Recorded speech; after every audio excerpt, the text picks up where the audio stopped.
tools, materials in an empty space. You are the business. It's time to unlimit more possibilities. It's time to do business big with Telkom Business. Call 10213 or click telkom.co.za or go to any Telkom shop. A very good morning to you in your SFM Sports Headlines. Soccer, the Bafana football squad announces 2 new players as they prepare to face Algeria. Meanwhile, the 2024 Cricket South Africa T20 Challenge heats up with the defending champions, the Titans, set to compete starting today. Stay tuned for all the details just before 6:30.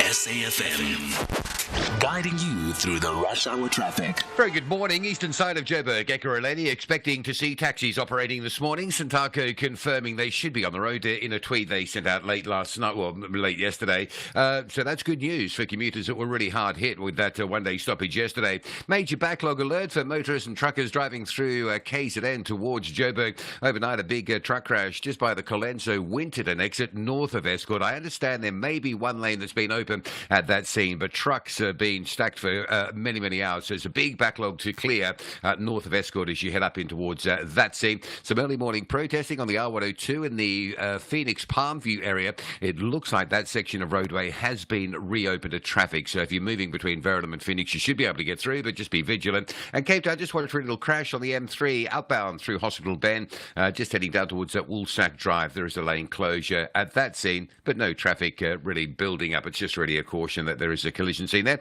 And the M2 in the Cape Town building already coming through from Khayelitsha. It's busy through towards Borchards Quarry. Rob Byrne, SAFM Traffic. SAFM Sunrise. A vivid start to your day.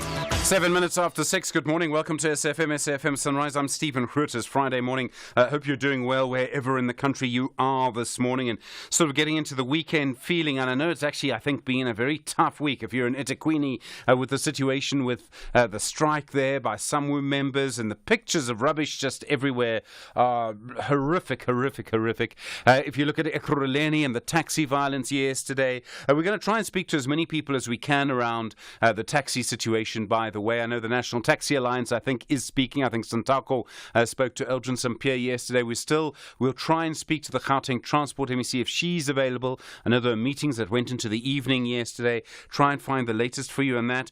And for lots of people in Joburg, of course, the question is water at the moment, because we just don't have water in many places. I see some reports saying it could still be quite a few days before all of this is resolved. And yes, I live in Joburg, so I sort of have some interest in this. But I was suddenly struck, and it was a conversation that actually started on my street WhatsApp group. Has anyone heard from the mayor of Joburg, Kabelo Gwamanda, on this? Has anyone heard from him at all? I went to go and look at his Twitter X pages this morning, and there are lots of posts about his meeting with this Danish person and this and this and this. But I have not seen anything else at all.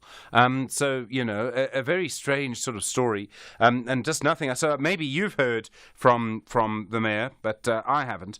So, yeah, it'd be good to hear from the mayor of Joburg, Kabelo Gwamanda, on this. I must say, in Kholisikunda, we've heard from around the city, the situation in eThekwini, and then Ekurhuleni with the taxi violence there. The Gauteng Transport MEC sort of been covering that. I know in Gauteng Health Department yesterday telling us the Rahima Musa Hospital, the Helen Joseph Hospital, the Zola Community Health Centre, none of them have water at the moment. Can you imagine how difficult that must be? I mean, very difficult, and just awful, really, for the people in those health facilities. So very serious that situation that we're seeing. And of course, this is life in so many parts of the country at the moment, isn't it? And lots of sort of warnings. I think we've got to take this very seriously. We've got to look at what's happening with water and really take it very seriously.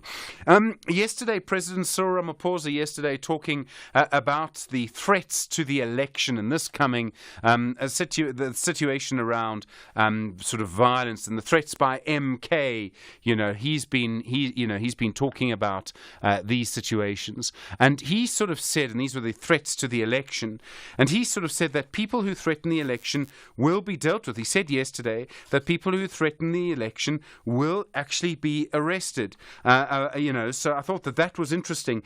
The IEC will speak to them in a little while about all of these threats and these claims and all of the things that have been coming from MK. We'll speak to them about it as we go through the morning. Also, the whole registration process seems very cumbersome and very sort of difficult, but also clearly important. You have to get so many signatures if you are a new party. So we'll talk about that in the next little while as well. So I've been also thinking a little bit about the International Court of Justice case that we've now brought, asking for more provisional measures around Israel's actions in Gaza, and particularly around the starvation of children.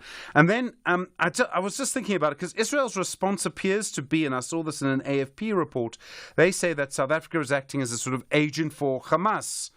And so I understand sort of that kind of thing. But let me just say, in a court process, in my understanding of a court process, you can't you can insult the other party as much as you want. You can ascribe motives to them. You can say this person is criminal or acting as whatever it is.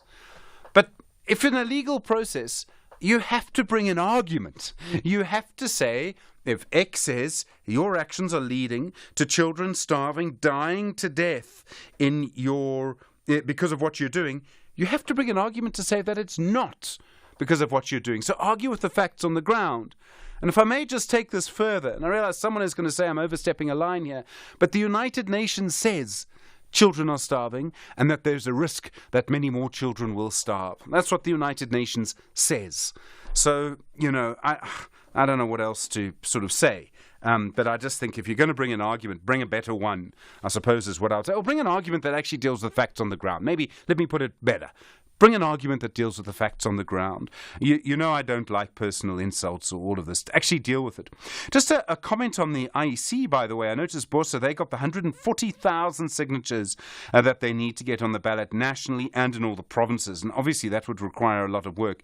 AMCU, the union, they've started a new organisation called the Labour Party. They say they've got the signatures they need. They're battling to upload them on the IEC website, and they want more time, and so they want to go to court.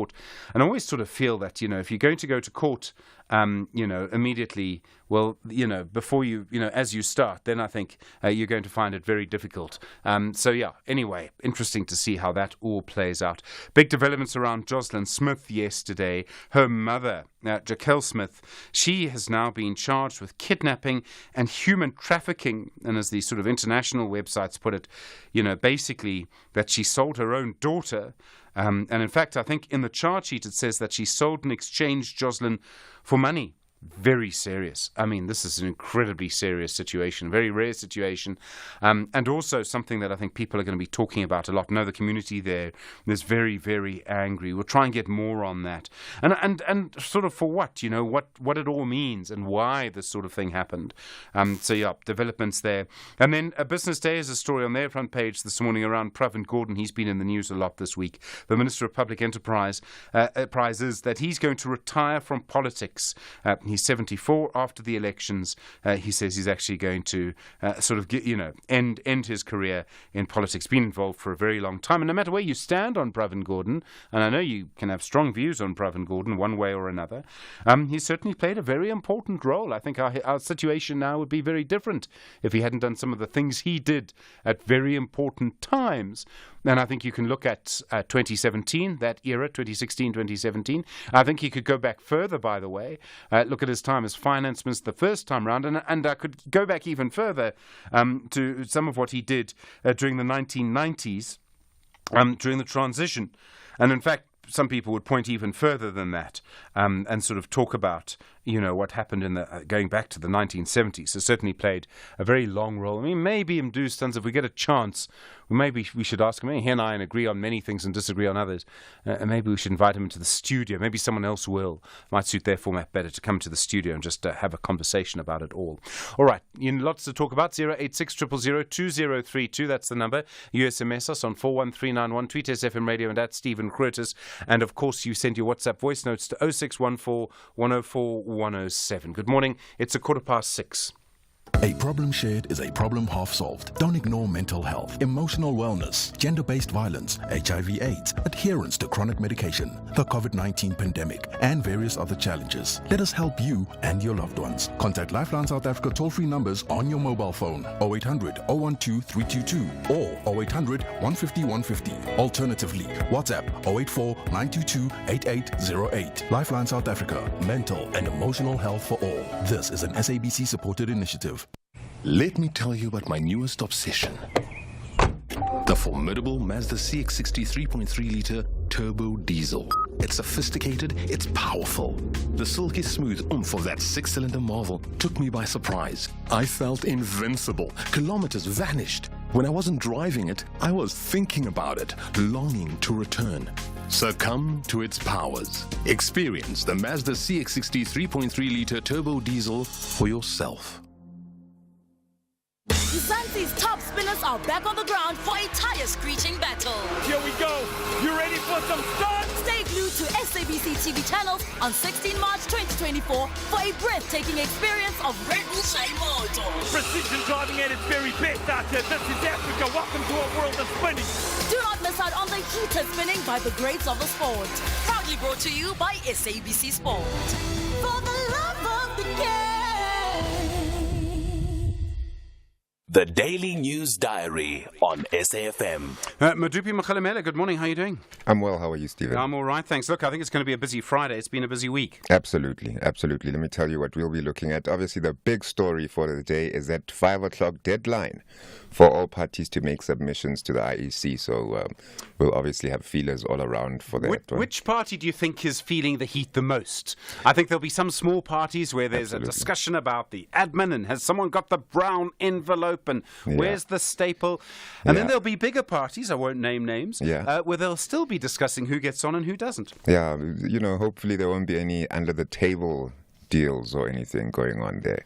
Yeah. But, it is what it is. Also today, I heard you mention it, the water situation in Joburg. That's a huge one.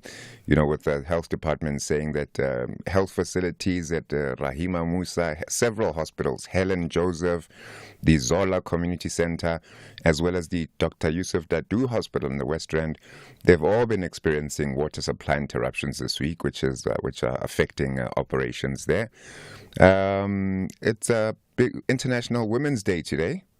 And that's also one that we'll be looking at.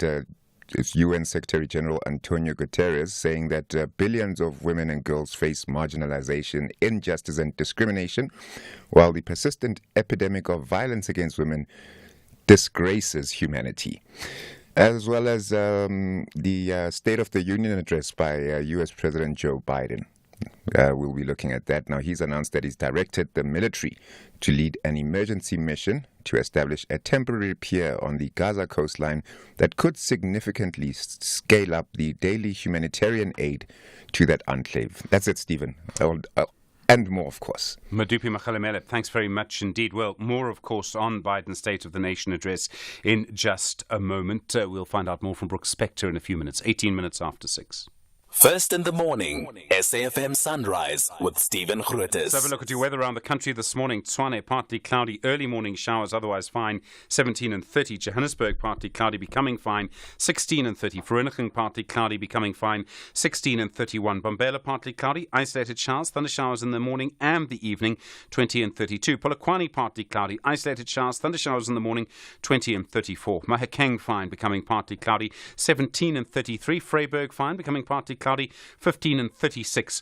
Mangaung, fine, becoming partly cloudy, 12 and 35. Kimberley, fine, 12 and 35. Uppington, fine, 17 and 36. Cape Town, cloudy, early morning light rain, becoming partly cloudy, a light northwesterly wind, 18 and 25. George, partly cloudy, a light and variable wind, 15 and 24. Gqeberha, fine, becoming partly cloudy in the afternoon, a moderate to fresh southwesterly, 18 and 27. East London, fine, becoming partly cloudy in the afternoon, a moderate southwesterly, 19 and 29. Wetaquini, fine, becoming partly cloudy later, a moderate northeasterly wind, 22 and 29. Richards Bay, fine, becoming partly cloudy in the afternoon, a moderate northeasterly, 23 and 33. And Pietermaritzburg, morning fog patches, otherwise fine, becoming partly cloudy in the afternoon, 19 and 33. Fly better to your next holiday. Book your flights with Emirates to a holiday in Dubai, London, Istanbul, or Paris. Look forward to delicious regionally inspired cuisine, enjoy free-flowing premium drinks, and relax to your favorite movies on the way. Because it's not just about the destination, it's how you get there. This year, fly Emirates. Fly better.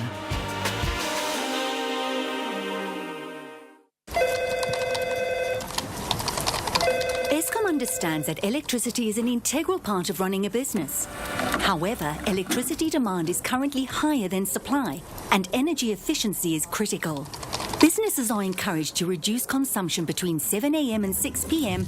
by not leaving electrical equipment on standby mode, as well as turning off unnecessary lighting. We can reduce load shedding by working together. Every kilowatt counts. There are new and exciting moves for the SABC2 Familiar. From the 4th of March, the life-changing game show Deal or No Deal with Katlego Mabue officially moves to SABC2. Weekdays at 6:30 p.m. It's where you belong. Worldview Update, bringing you closer to international news. 21 minutes after 6 in the US, President Joe Biden's just finished delivering his State of the Union address. He promised to fight for abortion rights, saying that Roe v. Wade got it right, a reference to the original ruling that guaranteed a right to abortion across the country. He also said the Republican contender, the former President Donald Trump, is to blame for the Supreme Court decision that overturned Roe v. Wade, and that people who fight against abortion have no clue about the power of women. Well, watching that, getting up early, as he normally does, is Brooks Spector, an associate editor at Daily Maverick. Brooks, good morning. It seems, from everything that I've seen, that Biden looked very, what's the word, energetic? Good morning, Stephen. Yeah, I did get up, but I did watch the whole speech. Oh, goodness. It's early for us here. And yes, one of Joe Biden's biggest challenges, of course, was not to look like he's the deer in the headlights, lost for words, uttering, garbled word salad and drifting off and showing that he is too old, too tired, too whatever. And instead, he was on point, cogent, coherent, and quite clearly energetic. He was ready for this speech.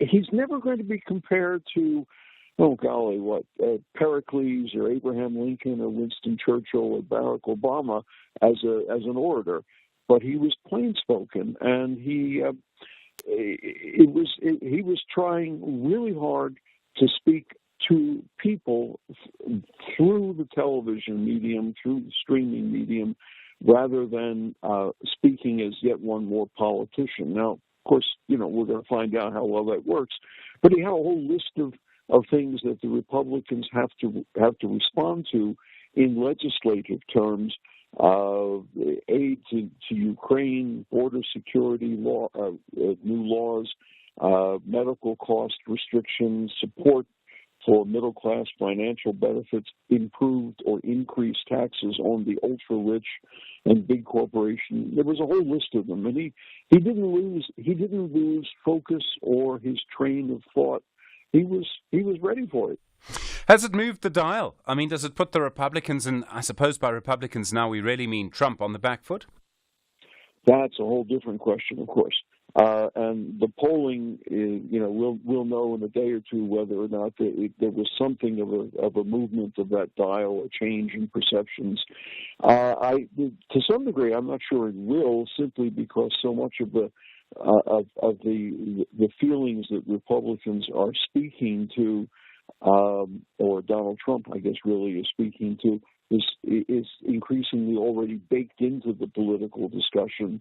And the Republicans do have this interesting ability to make it sound as if the Biden administration has been bad for the economy, whereas a return to Trumpism would be good for it. And to some considerable degree, the population tends to feel that way. Now, in the face of all the economic good news, that seems kind of hard to fathom, but, well, there it is. The issue of abortion and Biden's comment that Republicans don't understand the power of women. And obviously abortion is a kind of, I would say, fringe Republican issue, sort of. It's sort of mainstream among Republicans. It depends on how you see it. But this has become a massive issue. Could the Republicans have simply gone too far? I mean, there have been some very strange rulings that the Republicans suddenly have to defend. Oh, no, quite clearly. The Republicans are back-footed on the question of women's reproductive rights, and they've tied themselves in knots over the issue of in vitro fertilization and whether or not a fertilized embryo is in fact a real live human person with all manner of civil and human rights. And because of that, there is no coherent Republican response to all this. It's all spotty and all over the place. And on this one, I think the Democrats have the upper hand on this precisely because women do vote. They represent a slight majority of the population, and especially better educated, suburban living and professional and such kinds of women are increasingly the Democrats' constituency rather than the old-style conservative Republican one. And if they can hold that view, and if they can hold people to the idea that the Democrats are in favor of turning the clock back to the protections that were built into the Roe versus Wade decision, they will maintain and perhaps even enhance their majority among women, and that's nothing to be sneezed at come the election. Brooke Spector, thanks very much indeed. Brooke Spector, an associate editor at Daily Maverick, expert on American politics, one of the people who got up early this morning to watch Joe Biden's State of the Union address in the US. 27 minutes after 6. This is SAFM Sport with Zai Khan. Zai, good morning. Good morning. Hugo Bruce's squad, who's in? Well, he's got 8 Mamelodi Sundowns players, an Orlando Pirates star, and former Kaizer Chiefs defender Siyabonga Ngezana in the Bafana squad that will take on Andorra and Algeria as Bafana participate in the FIFA Series International Friendlies pilot project, which runs from the 18th of March to the 26th of March. There's also the informed Kaizer Chiefs goalkeeper Bruce Bavuma included, as well as Lamontville Golden Arrows defender Bradley Cross. And we also saw Orlando Pirates captain Innocent Mayela. He's been included after injuries kept him out of the previous Bafana squads, including the side that won the bronze medal in the Africa Cup of Nations in Ivory Coast last month. Meanwhile, Kaizer Chiefs coach Kevin Johnson says he's honoured to lead the club against Orlando Pirates in the Soweto derby tomorrow, 3:30 at FNB Stadium. The second Soweto derby is an exciting event for Kaizer Chiefs Kevin Johnson, who says he's honoured to coach in it. It's always a big honour to be able to play in this particular derby. Classified as one of the top 10 in the world. Don't get many. And when you're the coach of such a big institution like Kaizer Chiefs, and you're playing against another big institution like Orlando Pirates, which is always an honor, we have to fight for the bragging rights of the derby within the African continent. Elsewhere, Liverpool warmed up for Sunday's huge Premier League encounter with Manchester City in fine fashion. They had a 5-1 first leg lead over Sparta Prague in the Europa League last 16. Rugby news, the junior Springbok head coach Bafana Nhleko says the players in the under-20 academy squad were tested at various levels when they faced a senior Lions 15 in a training match in Johannesburg yesterday. The academy squad players are currently hard at work, laying the groundwork for the junior box forthcoming international season, with the clash against a senior side from Johannesburg another important building block in their season campaign. And motorsport, Fernando Alonso put Aston Martin on top of the timesheets for the first time in the new 2024 Formula One season, as the Spaniard and Mercedes George Russell both outpaced Max Verstappen in practice 2 for the Saudi Arabian Grand Prix. Russell was 0.230 seconds back in second, with Verstappen, the dominant victor at last Saturday's season opener, a further 10th adrift in the lead for Red Bull. Now, Charles Leclerc took 4th for Ferrari ahead of the second Red Bull of Sergio Perez and Lance Stroll as he's Alonso's Aston Martin teammate. And finally, cycling. Olaf Kloij of Netherlands sprinted to victory in the 5th stage of the Paris-Nice cycling yesterday, his second victory in this year's race. Now, Australian Luke Flapp of Jaco Alula holds the overall leader's yellow jersey in the race to the sun. We'll have you more stories here on Sunrise at the top of the hour. I'm Zai Khan. Zai, thanks very much indeed. We'll try and get the latest for you on the situation in Ekurhuleni and the taxi situation there in the next half hour. You're with SFM leading the conversation. For the moment, it's stage 2. Stage 4 expected from 8 o'clock. Could change being a Friday, 6:30. A very good morning with the news headlines.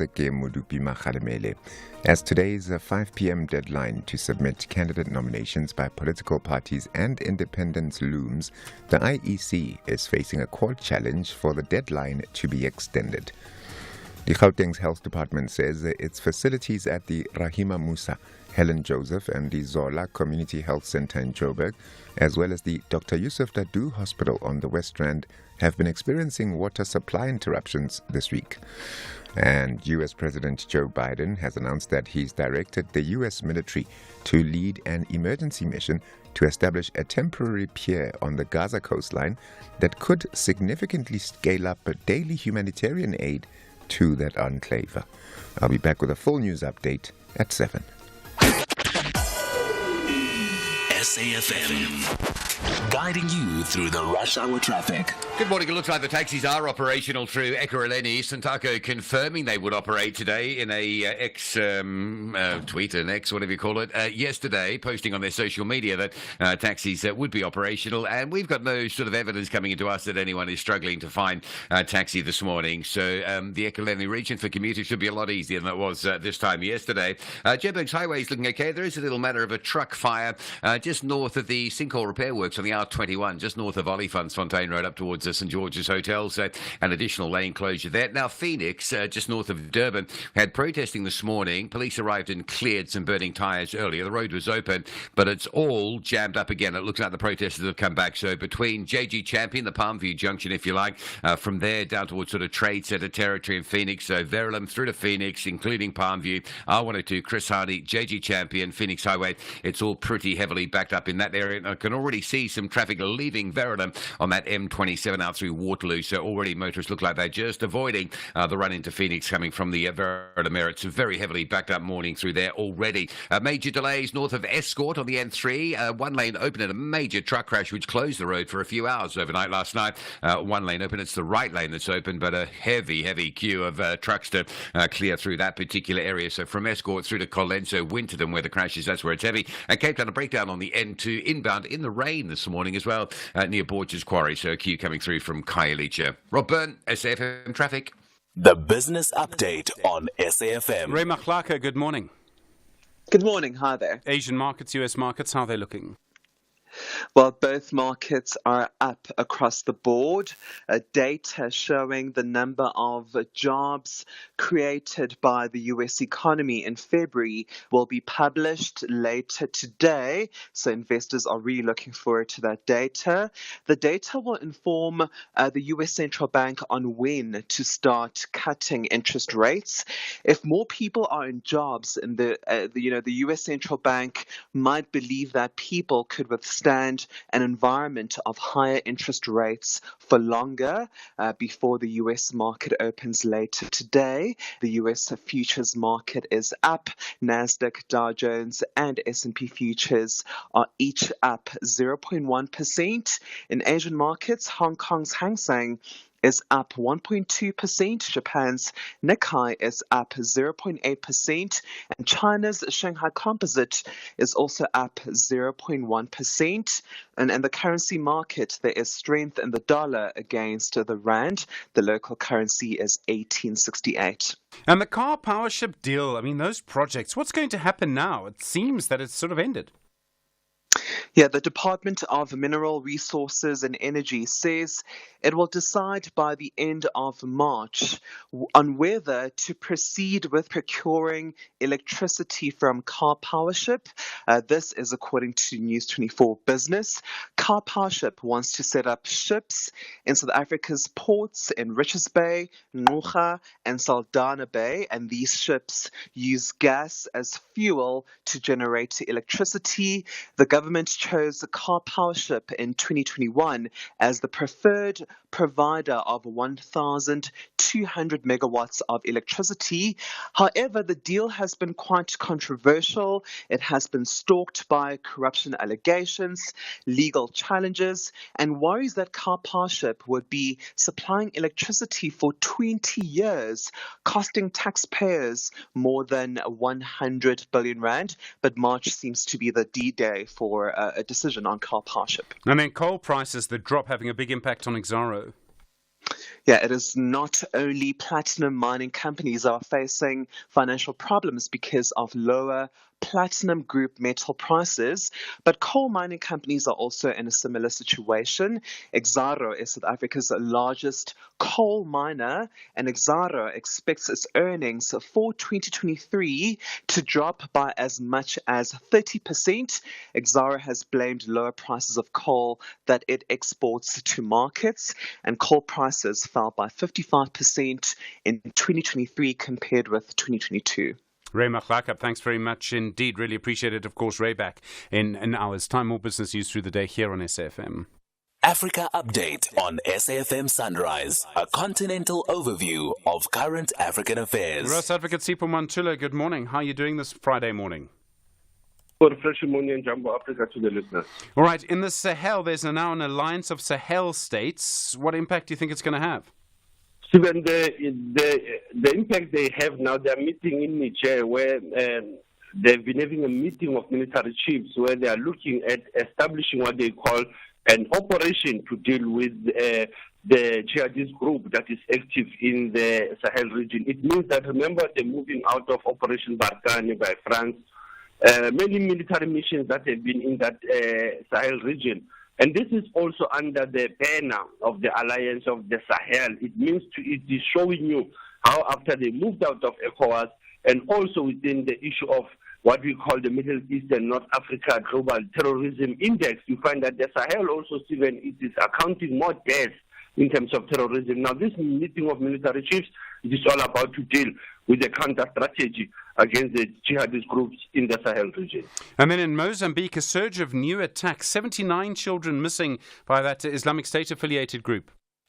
Stephen, this is coming out from the people who are based in the Cabo Delgado region, the neighboring provinces, the Nampula, that almost 70 children are now reported missing with the current crisis that has been there, with the attack of many people through Cabo Delgado. Here, Stephen, we are talking of what you know, that this conflict emanated as 2017, and there have been many crises about how to deal with this Cabo Delgado issue. Is it the issue also of the insurgents also using some of the neighboring countries like Tanzania, using countries like South Africa, but having a mission of SADC also still in Mozambique raises a lot of questions. Where we now have children missing, it's like those Chiboko days when we had children who missed in earlier, like 2014, when children were missing in these military operations. It raises many questions, Stephen, because these are the challenges that even people, when there is conflict, they are running away. Children are also being kidnapped. They are becoming the victims of the conflict. And then in Haiti, the Prime Minister there, Ariel Henry, we don't even know where he is. He's locked out of his own country. Stephen, at some point he was in Kenya, and the last time he was seen was in Puerto Rico, and he was back landing from his neighboring country, Dominican Republic, to go to Haiti. The gangsters have taken out, they have shuttered the main international airport. They have released 4,000 inmates in the recent days.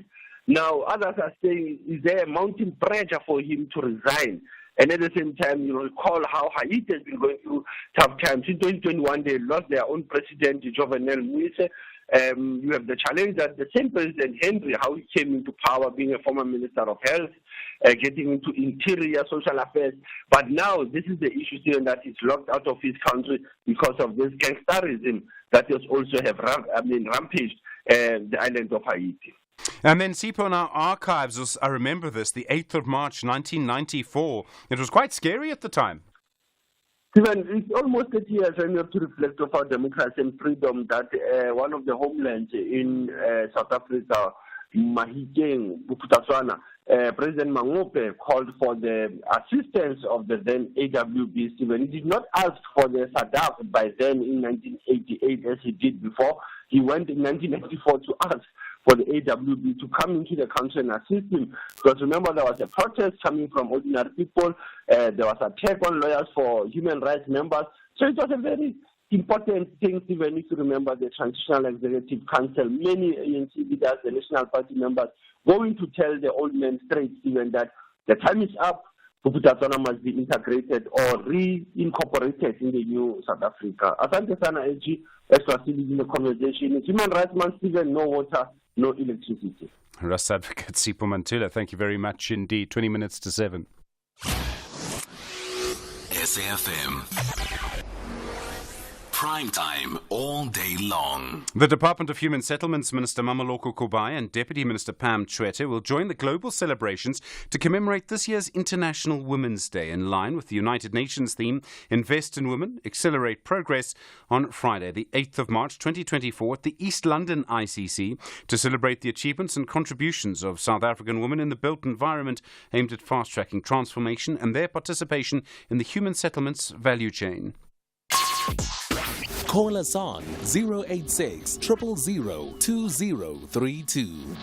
Bongani on the line from Mpumalanga. Bongani, hi. Pravin Gordhan, the minister, due to retire from politics. What are your thoughts? Yes, sir. Good morning, SG. Yes, my personal thought about Pravin, he's a strong character. He is a strong character, yes.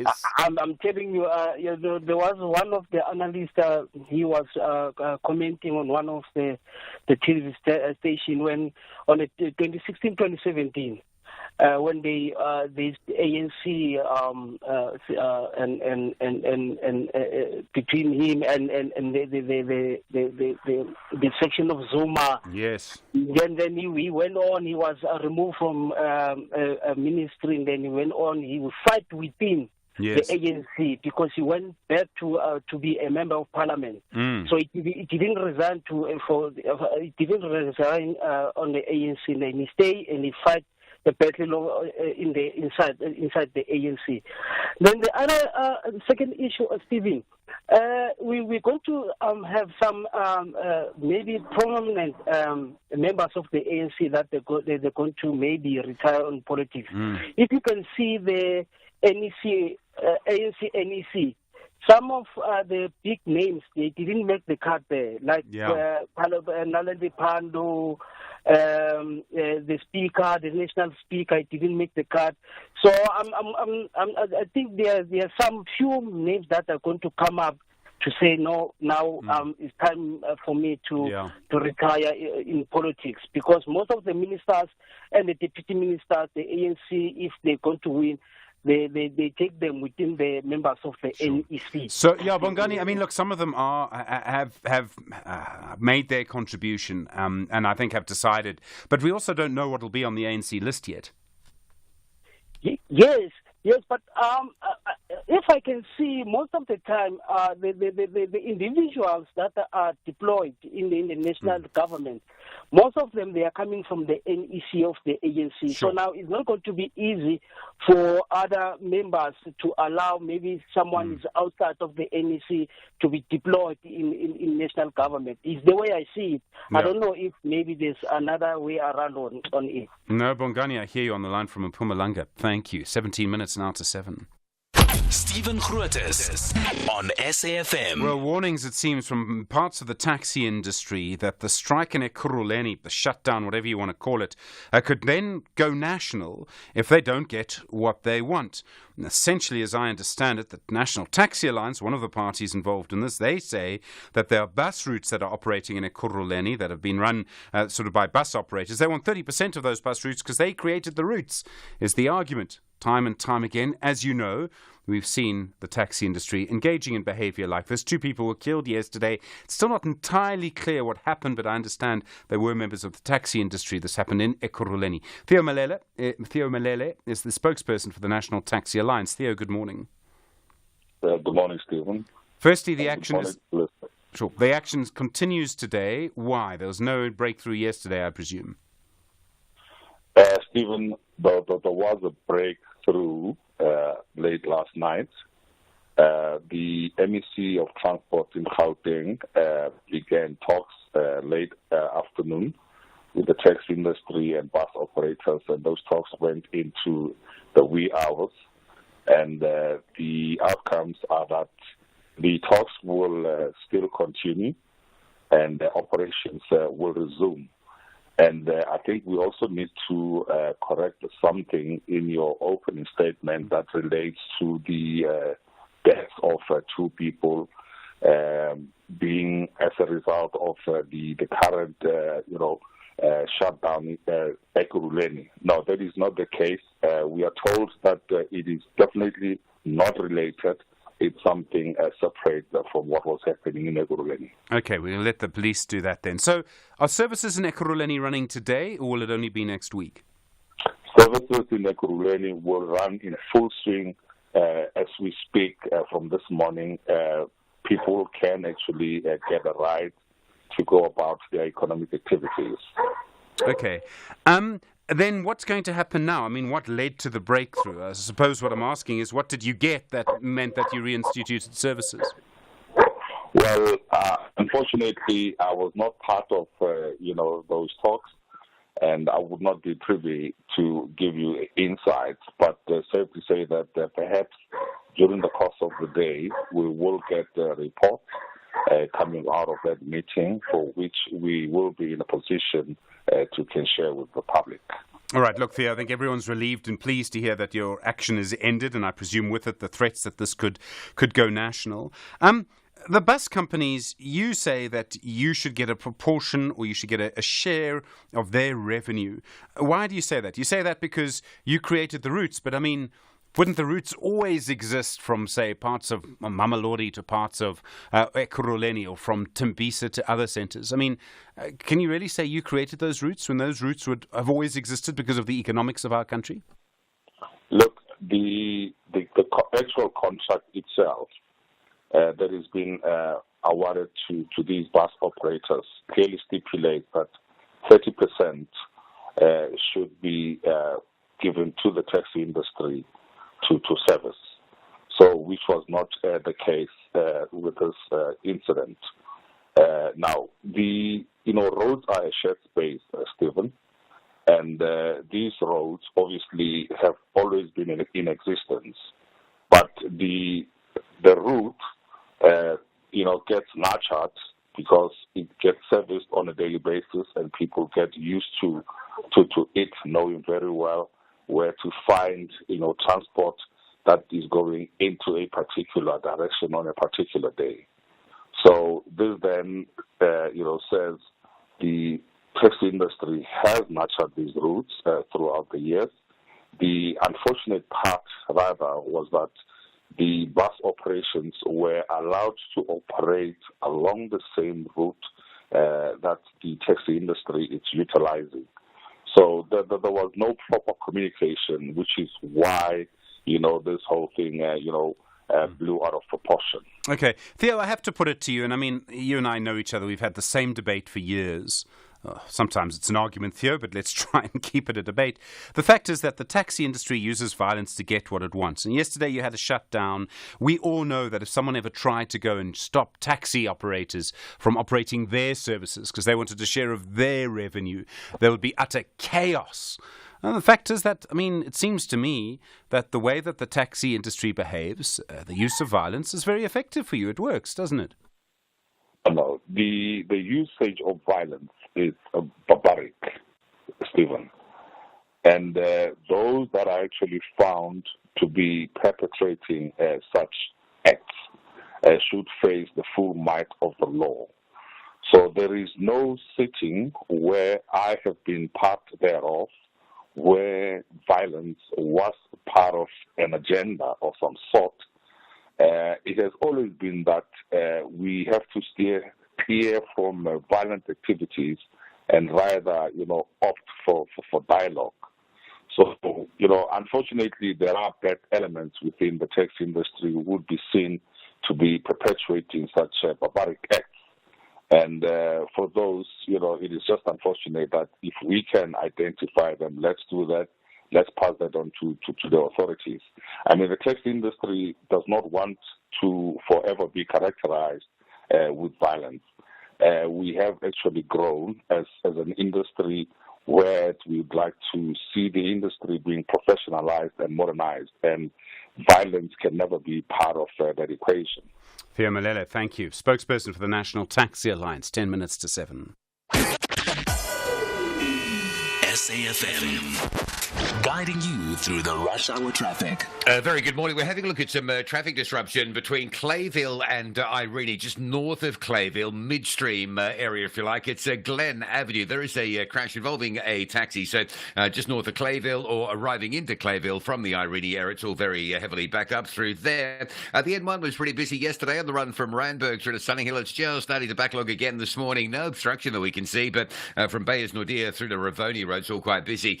Phoenix and Palmview, and might as well throw Verulam into there as well. Very heavy protesting again erupting in that area just north of Durban. Routes like the R102 coming from Verulam through the Palmview Junction down to Phoenix Highway. That's heavy. Chris Harney that links Verulam through to Phoenix under pressure. The Trade Centre, JG Champion, Northern Drive, even the M27 heading out of Verulam towards the Waterloo area on your way towards the N2. Not sure whether that's protest or whether that's just a big backlog of traffic heading out to avoid the sort of Palmview and Phoenix area. But in that part of Durban, protesting and some very heavy traffic backlogs. Update on the Escort situation. Major crash overnight last night north of Escort up by the Colenso Winterton exit. Major backlog of trucks to clear through. They've only just sort of managed to open one lane after the whole highway was closed going towards Joburg for many hours overnight last night. So understandably big volumes of trucks to be processed through there. Cape Town in the rain this morning. Everything already on a bit of a slow go. So give yourself time to get through and get through safely. Your highway networks are busier than normal, including the N2 with the crash coming inbound and a broken down vehicle in the same area. The N2 inbound before the R300. That's pushing traffic back through towards a Spine Road exit in front of Khayelitsha. Rob Byrne, SAFM Traffic. Some say, Ematot Aipeli. Others are saying, UX Ongasoveg. Black and white, tackles, gold and black in the DSTV Premiership. This is the Soweto Derby, Mzansi's biggest football jamboree. Sazoshuba, Amaparanea versus Amakosi on Saturday, 9 March at 2:30 p.m. Live on SABC 1 and SABC radio stations. Also available on SABC Plus and SABCSport.com. Hashtag We Love It Here. Proudly brought to you by SABC Sport.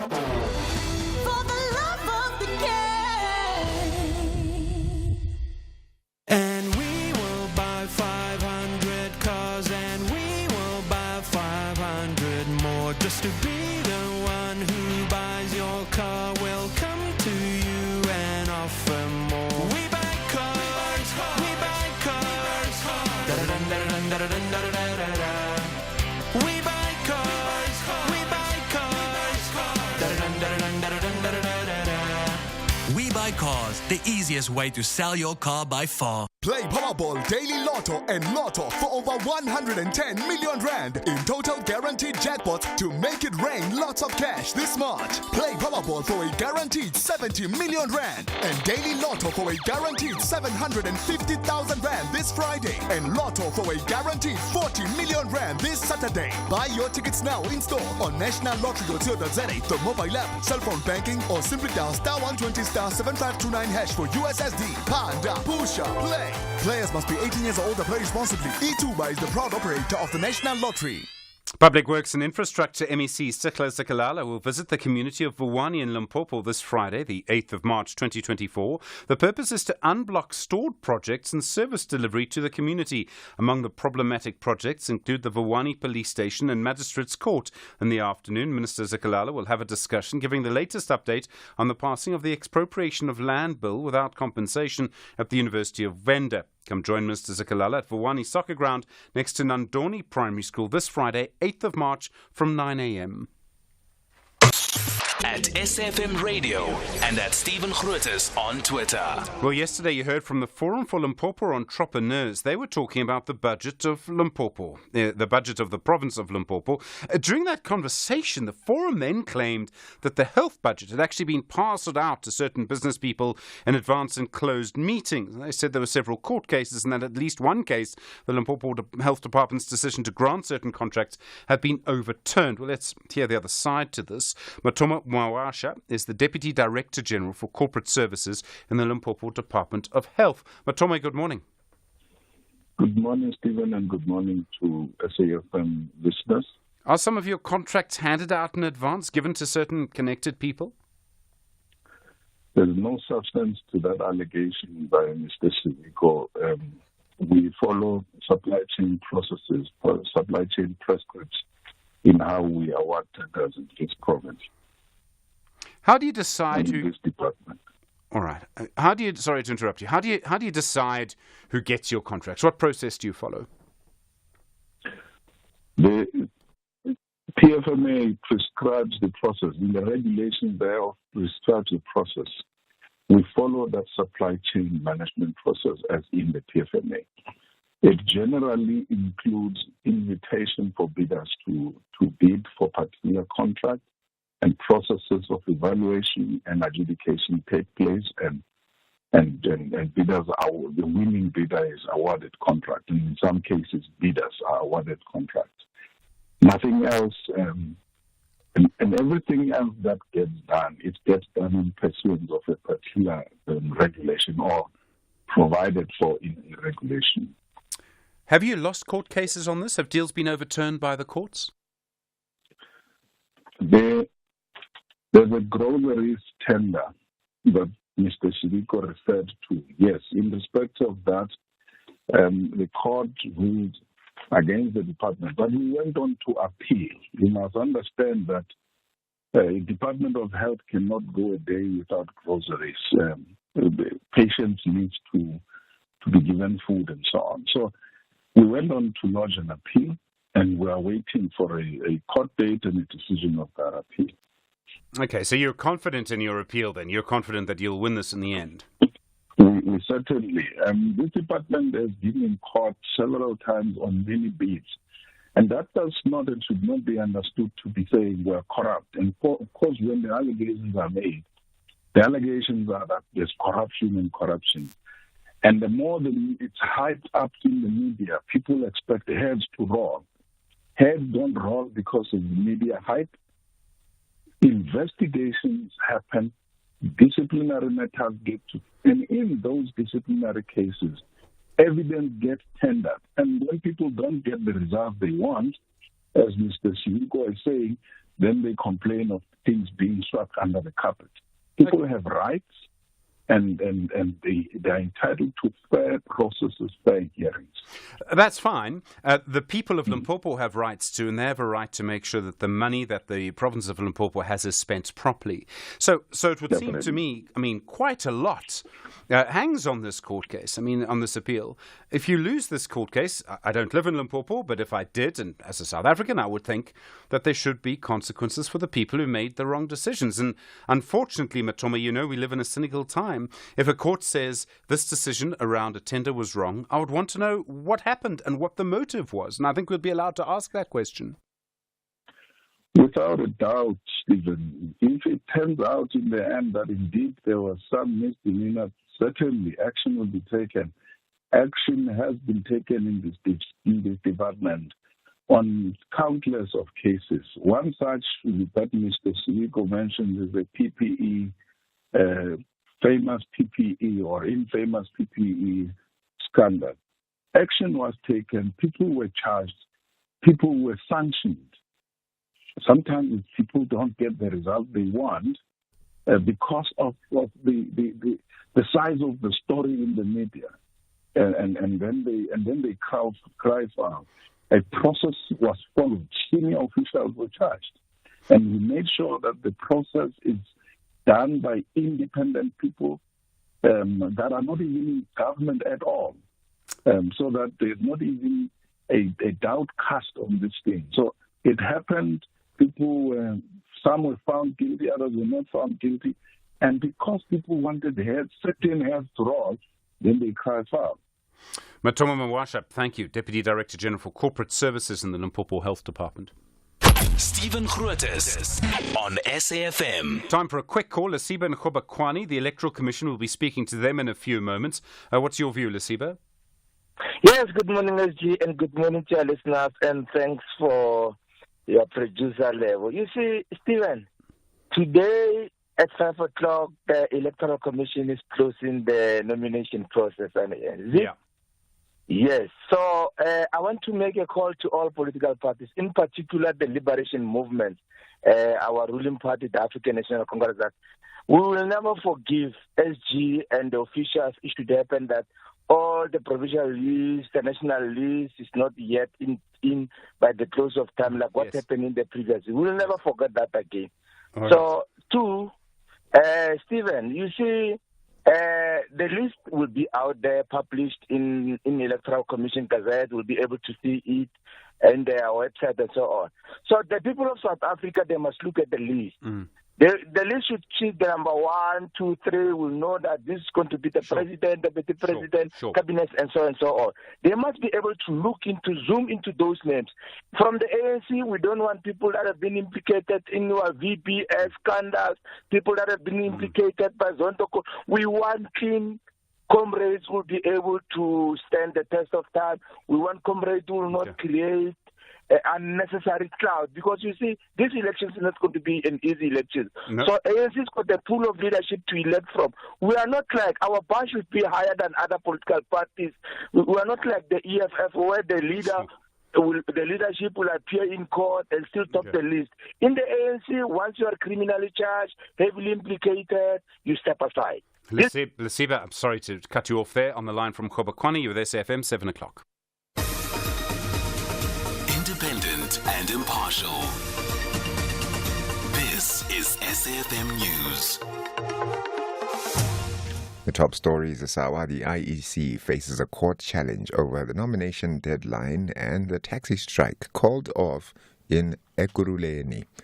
A very good morning to you.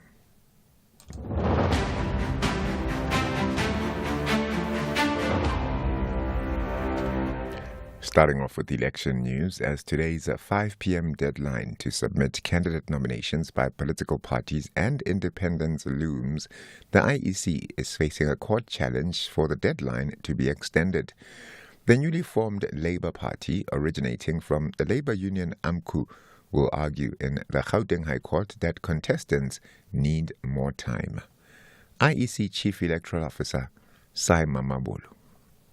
The Labour Party has taken us to court, the Gauteng High Court, challenging the deadline tomorrow. The basis of their claim is that they are newly registered and they've not had enough opportunity to get all the required signatures. Now, our view is that the signatures have been part of our statute at least since June of last year, and they form part of the discourse even when they were debated in Parliament. So everybody ought to have known about the signature requirement. Build One South Africa leader Mmusi Maimane says his party will be on the ballot for the 2024 national and provincial polls. He says despite the difficulties they were presented with, they have prepared 140,000 signatures for the IEC and have 120,000 candidates on all 19 lists ahead of today's deadline. Previously, Maimane had complained about the unjustifiably high cost of participating in the elections. Party spokesperson Roger Solomons has bemoaned the difficulties faced by new parties trying to take part in the polls. I think it's about 750,000 rand to register to contest, both nationally and in all 9 provinces. And once again, it makes it harder for newer parties. And it's not just about Build One South Africa and about us. We're quite comfortable where we are at, but also that it's about, just fighting for those newer parties. Gauteng's health department says its health facilities at Rahima Musa, Helen Joseph and the Zola Community Health Centre in Joburg, as well as the Dr. Yusuf Dadu Hospital on the West Rand, have been experiencing water supply interruptions this week. Spokesperson Motala Dale Mudiba says that Joburg Water has dispatched water tankers in the affected health facilities. We know that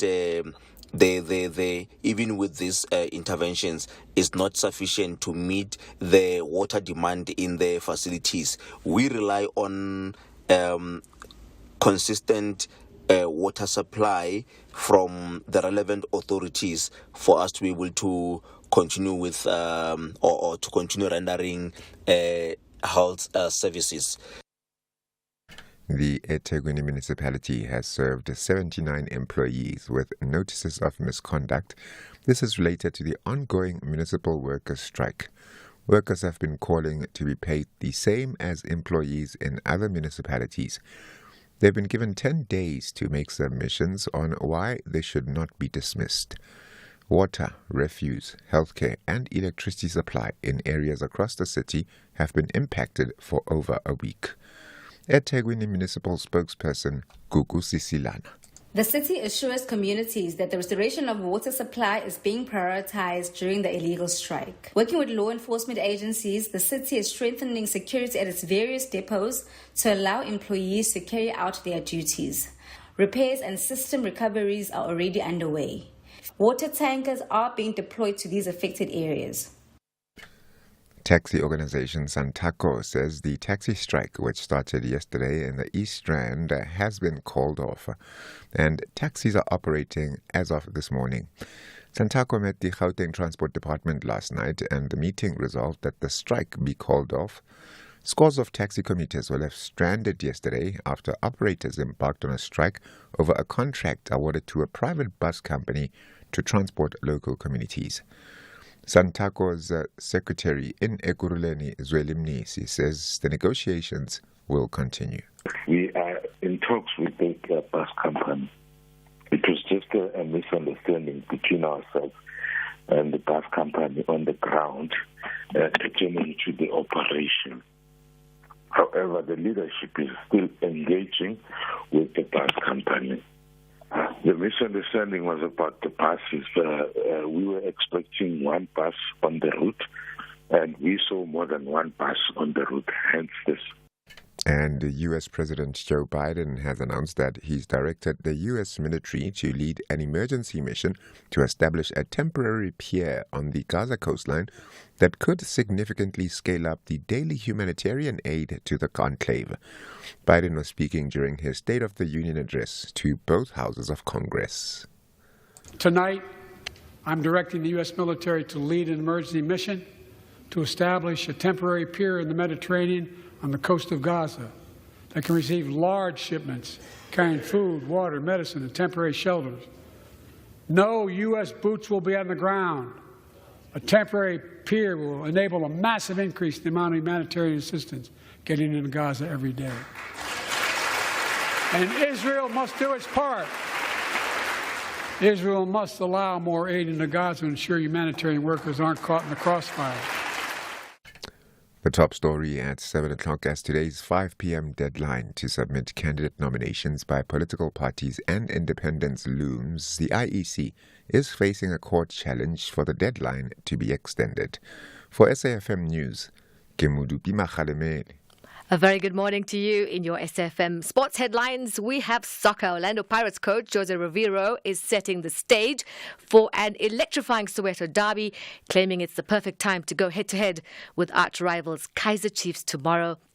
And in the boxing world, an unexpected bout on the horizon as internet celebrity Jake Paul is set to fight the legendary 57-year-old former world heavyweight champion Mike Tyson. We'll bring you the details just before 7:30.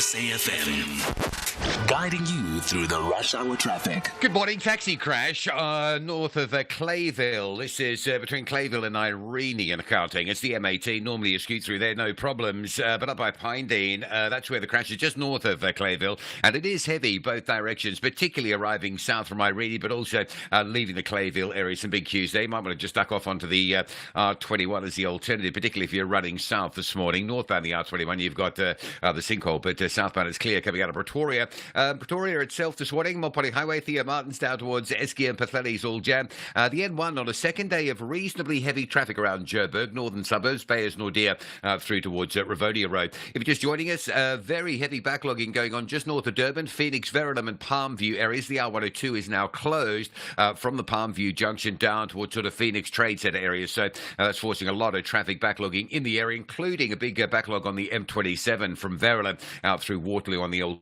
route to the N2. Make sure you've got plenty of time to get out of that side of Durban this morning. Long queue still just north of Escort into truck crash recovery scene. And Cape Town, Baden-Powell, looks like something's happened around Coastal Park this morning. If you drive in from Mitchell's Plain, Strandfontein on your way to Musenberg, that's quite a heavy backlog. And a pedestrian down on the N2 inbound before the R300 in front of Khayelitsha, queues back through the Spine Road exit. Rob Byrne, SAFM Traffic. SAFM Sunrise. A vivid start to your day. 10 after 7, good morning. You're with SAFM Sunrise. I'm Stephen Grootes. Well, we'll speak to the Electoral Commission in just a moment. Several questions around the registration process, the sort of violence, the threats of violence that we've seen primarily coming from at least two members of Umkhonto we Sizwe. We'll find out a bit more about why parties have to get so many signatures as well. So all of that to come. We'll speak to the KwaZulu-Natal provincial government in about half an hour from now around the Samwu strike and just get the latest on that, and still seems no resolution there. You heard earlier from the National Taxi Alliance that the Ekurhuleni taxi dispute appears to be resolved, at least for the moment. They say things are going back to normal there. Then from 8:30, don't forget your story of the week. What for you is the biggest story of the week? Looking forward to that as always. Book your spot now with Mdu and Stanza on 086 000 2032. Introducing a collection of Audi Black and Urban Special Edition models crafted for the bold and curated for the progressive. From the sporty Audi S3 and elegant A4 to the distinctive Q2 and Q3, each vehicle has been created to be an extension of your identity. Style, design, comfort, and technology is yours to own with a guaranteed future value and a competitive monthly installment through Audi Financial Services. Visit audi.co.za to discover more. Play Powerball Daily Lotto and Lotto for over 110 million rand in total guaranteed jackpots to make it rain lots of cash this March. Play Powerball for a guaranteed 70 million rand and Daily Lotto for a guaranteed 750,000 rand this Friday and Lotto for a guaranteed 40 million rand this Saturday. Buy your tickets now in store on nationallottery.co.za, the mobile app, cell phone banking, or simply dial *120 *7529# for USSD. Panda, Pusha, Play. Players must be 18 years or older. Play responsibly. E2 is the proud operator of the National Lottery. The African continent will soon vibrate. All eyes are glued on 2016 champs Masanda One of Mzansi, Ivorian Kings, ASEC Mimosa, Petro de Luanda of Angola, 11-time winners and current African champions Al Ahly of Egypt. These CAF Champions League group winners will be drawn against group runners-up. DRC's TP Mazembe, ES Tunis from Tunisia, and the giants of Tanzanian football, Simba Sports Club and Young Africans. Be part of the quarterfinals draw of the CAF Champions League 2023-2024 season on Tuesday, 12 March at 3 p.m. Live on SABC Sport on DTT Channel 4. Also available on SABC Plus and SABCSport.com. Proudly brought to you by SABC Sport. For the love of the game. First in the morning, SAFM Sunrise with Stephen Grootes. 12 after 7, good morning. Well, yesterday, President Cyril Ramaphosa promised that people who threaten the elections would be arrested. He was speaking in Mpumalanga after people believed to belong to the party Umkhonto we Sizwe tried to disrupt a presidential imbizo. Also in the last few days, certain members of MK, including the politician Visvan Reddy, have said there would be violence or civil war if MK was not on the ballot in the elections. He's sort of apologized, I think he has apologized to be fair, for inciting violence. Meanwhile, parties have until 5 p.m. today to submit their candidate lists for Parliament and provincial legislatures to the Electoral Commission. The IEC hasn't yet published its final list of candidates. I don't think most other parties have either. Maweto Mozari is the Deputy Chief Electoral Officer at the Electoral Commission. Mr. Mozari, good morning. Thanks for your time. Good morning, Stephen. Good morning to your listeners. There is an electoral code of conduct. That code says no party can threaten violence. What happens if a party breaks that code? Well, let's start by saying the code came into operation when the election was proclaimed. Secondly, it's binding on members and supporters of those parties that are registered to contest this election, and therefore we should hold them accountable to the aspects of the code. And in the cases where we've listened and heard utterances that are untoward in terms of the code, the slight difficulty is dealing with those persons as if they were candidates when as yet we have not closed the candidate nomination. And when they do then infringe on the code, there's two options. Either as the commission we take them to task, or other aggrieved persons in a form of class action interest groups, they can take the matter to the electoral court. It is the electoral court that has authority to sanction the infringements on the code of conduct. Our role at the commission is that of investigating the infringement and making a finding. And the finding, if it's so is serious, we can then approach the electoral court for various forms of sanctions that are available to the court. Okay, so this gets easier for you from 5 o'clock tonight because then you'll know if the person speaking is actually a candidate for that party, and then you can act against their party.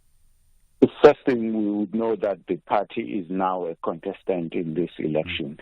If we can hold the individual responsible for the utterances, we can hold the party contesting the election, which is why we say the code is binding on the party, supporters, and also its candidates. But candidates specifically, when they are on the list and when they sign acceptance of being a candidate, they also sign a commitment to the code of conduct. So on those bases, we have better grounds to take action against them. Could the electoral court even say a party can't campaign or can't contest the elections? I can't imagine how controversial that would be. It is very possible, Stephen. If we go to our legislative framework, amongst the sanctions available to the court is obviously a fine in some instances. Secondly, it could be barring the party from campaigning on any platform, whether digital or electronic or radio or television. Three, it can bar the party from even campaigning in the form of rallies or meetings and things like those. And they can also say to the party, once we have a total number of your votes, this percentage will be cut off of your voter support. So it's a possibility. And the last one is to actually disqualify the party or the candidate from continuing with the election process itself.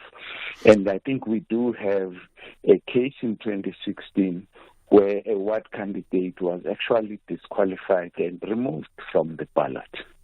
There's a lot of administration going on at the moment. So new parties have to submit signatures, and thousands of signatures.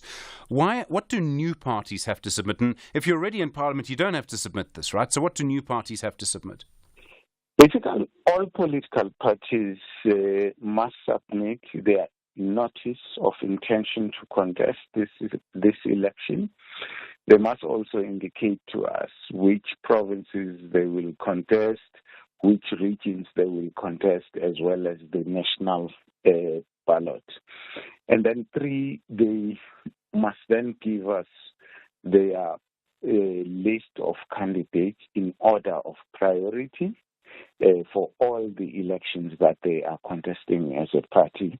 And four, they must give us the deposit for the election. Now, the fifth item, you've correctly put it, it's for those parties that are currently not represented in any legislature.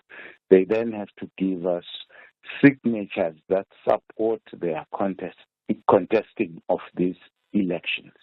And the law says 15%.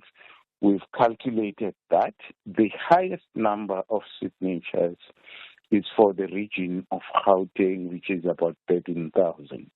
The rest of the other provinces or regional elections or provinces is about 8,000 and below. Okay. But if put together, Stephen, you would need just about 4,000 for each province that you contest, and about 8,000 or 4,000 for each region that you contest. But if you qualify for the national elections for a highest region like Gauteng, you don't have to collect for the other region because you've gone to the maximum one. Okay. Who made that number so high? Was it you as the IEC or was it Parliament? And I suppose the established parties keeping new parties out. It's actually a parliamentary provision because it's part of the Amendment Act. Okay. But the correct reading of it, Stephen, before we say it's too high, is that the quota to get a seat in the last election, which is now 2019, a party to get just one seat, Stephen, required just about 60,000 votes. Yeah. And if then you read the law, it says give us 15% of what is required in the last election to get one seat, which shows that you have a considerable support to be able to be on the ballot. I do need to ask one more question about the names of parties. And again, there's a sort of dispute around MK, Mr. Morsary. Let me put it like this. If a political party is contesting under a particular name and the courts rule that the name must be changed, they can't go into the election with that name, what happens on the ballot paper? For where we are, Stephen, we are not yet extremely worried where we have a court order. Yes, we would like to have it earlier because it settles a number of things. We plan to actually start the print of the ballots beginning April, when we've concluded the whole candidate nomination process, because we still have to deal with duplicates in the next few weeks. We have to still deal with those that there may be objections to, and then we finalize that by the end of March and start printing in April. So ideally for us, it would be for the courts to make the decision in the next few weeks. In the event they make such a decision, it depends first which election it affects. Sure. Does it affect a region or a province or nationally? Nationally, yes, it will be a major challenge because we'll have to allow them the new logo, the new name to be inserted in the ballots. Maweto Morsary, thank you, Deputy Chief Electoral Officer, the IEC. Really appreciate the time. 22 after 7. Tembeleni Maziboko is a senior researcher at the Electoral Institute for Sustainable Democracy in Africa. Tembeleni, good morning to you and thank you for your time. New political parties have to get these signatures, and we've heard from the IEC this morning that it's really a proportion of the number of votes that you would have needed to get a seat in the previous election. In other words, if you can't get the signatures, you're not going to get a seat. But it's Parliament who decided to do this. Am I too cynical, Tembeleni, to suggest that the established parties have made it difficult for new parties? Good morning, Stephen. Good morning to the listeners as well. I would not go as far as to say that the established political parties are trying to stop newer political parties from going on the ballot. There are a number of factors and considerations that need to be taken into account when wanting to submit candidates to run for either provincial office or national or national the National Assembly. And one, as the Deputy Chief Officer said, is that you have to show that you have at least requisite support in order to justify your political party being on the ballot. Failing which, we may have a situation where there is a very long ballot, a ballot that resembles perhaps a pamphlet as opposed to a ballot box that we may be accustomed to. So there has to be one take into account the rights of South Africans to form political parties and contest office, that right has to be balanced with the rights of voters as well as the IEC to be able to count votes and to vote in a timely manner. And as well, the IEC also is trying to avoid a situation where instead of taking perhaps 2 minutes to vote, it takes about 3 to 4 minutes or maybe even 5 minutes to vote because with such a long ballot paper. And that may lead to other issues where polling stations that you close, all of them perhaps have to extend their closing hours past the official, and that will have other knock-on effects. So all these factors have to be taken into account when forming the ballot paper. The IEC says it can act against people who threaten violence or threaten the elections. There's an electoral code. It can also, people who have complaints can go to the electoral court. And if we look at what's happening in this environment, Tembelani, and let me be clear what I'm talking about. Already we've seen the ANC issuing a statement against comments by MK supporters. It seems to me entirely possible that there's some dispute over which parties registered and candidates are registered from various parties. Do you think the IEC is going to be able to act against people who threaten violence involved in these disputes? It seems it's going to be a very difficult environment over the next couple of months. Indeed. Elections by their nature are a time within the electoral calendar where there is heightened political activity, where there is heightened rhetoric. So in a democracy such as ours, in a free and vibrant democracy such as ours, such things are to be expected. Indeed, in Parliament, we see this on a yearly basis, especially around the debates around the state of the nation. So the vibrancy of our democracy has to be taken into account.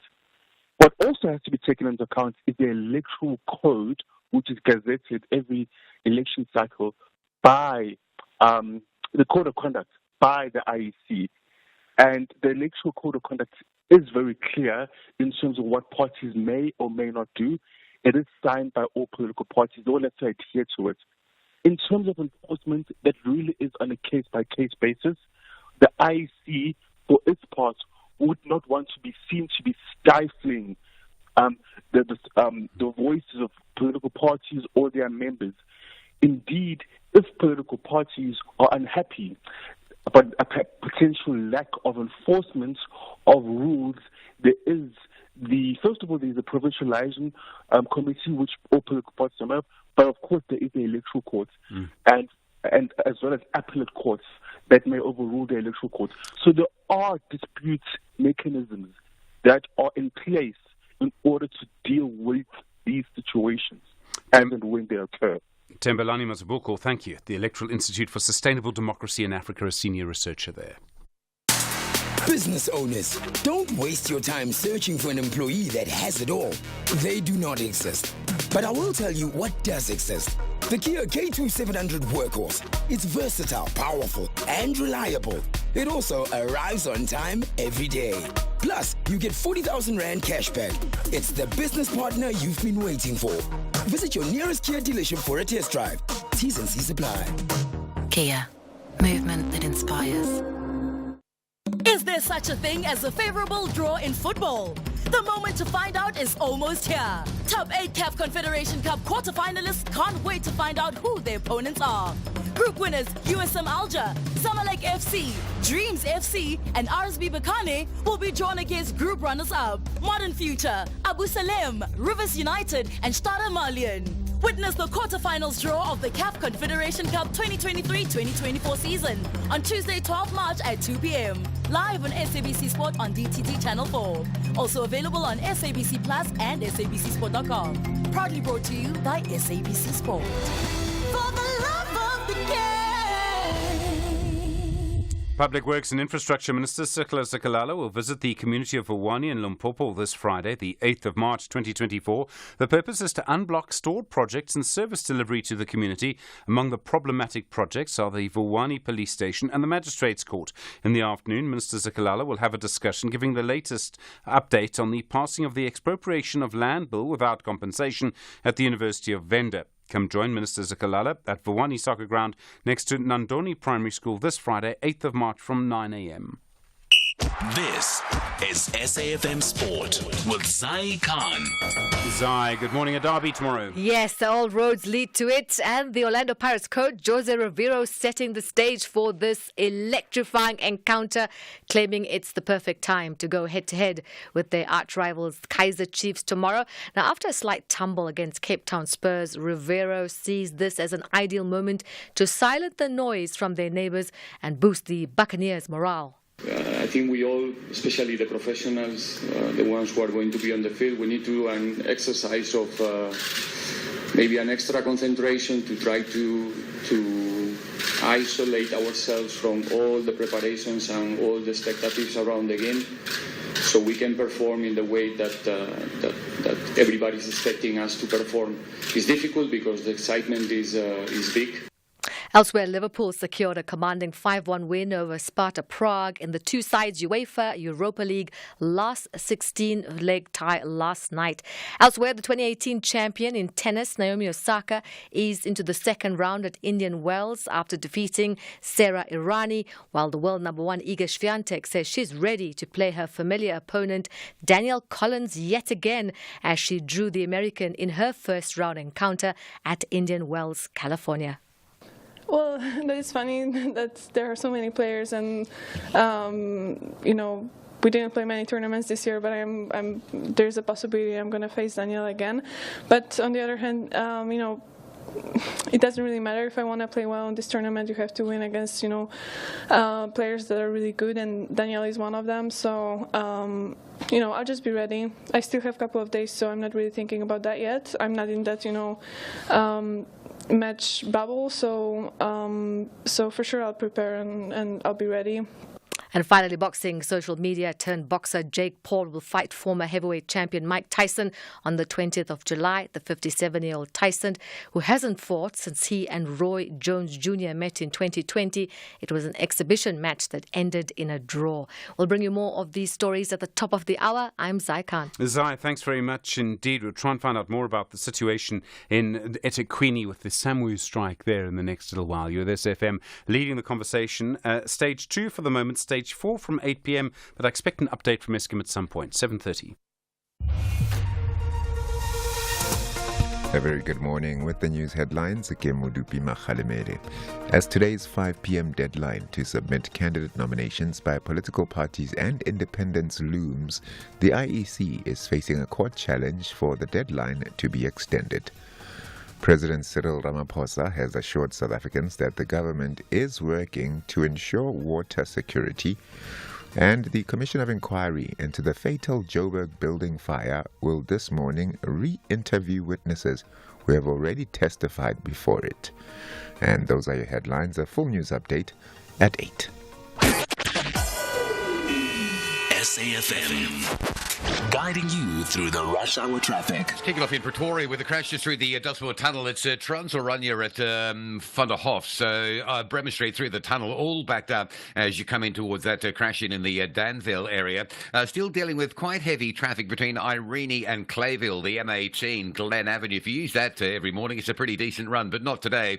Taxi involved in a crash just north of Clayville, but it is quite heavily backed up in both directions. The N1 between Bayers Nordia and Ravonia Road heading north. It was busy yesterday, not as bad today, but there is some traffic jamming on that section of roadway. Crossing to Durban, very heavy backlogs this morning from Verulam to Phoenix. There's hardly a route that's moving. Certainly the main roads are heavily jammed up. The R102, the Chris Harley option from Verulam down towards the Trade Centre. Phoenix Highways backed up. JG Champion, even the M27 exiting Verulam out towards the N2 via Waterloo. That's heavy as well. Bottom end of the Phoenix Highways heavy. Top end of the Phoenix Highway to Trade Centre. It's all really bad. There's a lot of burning tyres and protesting in that area again this morning. M7 into Pydown, St John's Avenue, that's heavy from Hunt Stepman. There's a crash between Hillcrest and Kloof just after the old main road exit along the M13, or just after the old main road on-ramp, I should say, coming from Hillcrest as you line up towards the sort of Gillett's area. Cape Town, a whole series of issues on the N2 in the rain this morning. All of this between Khayelitsha and Borchard's Quarry.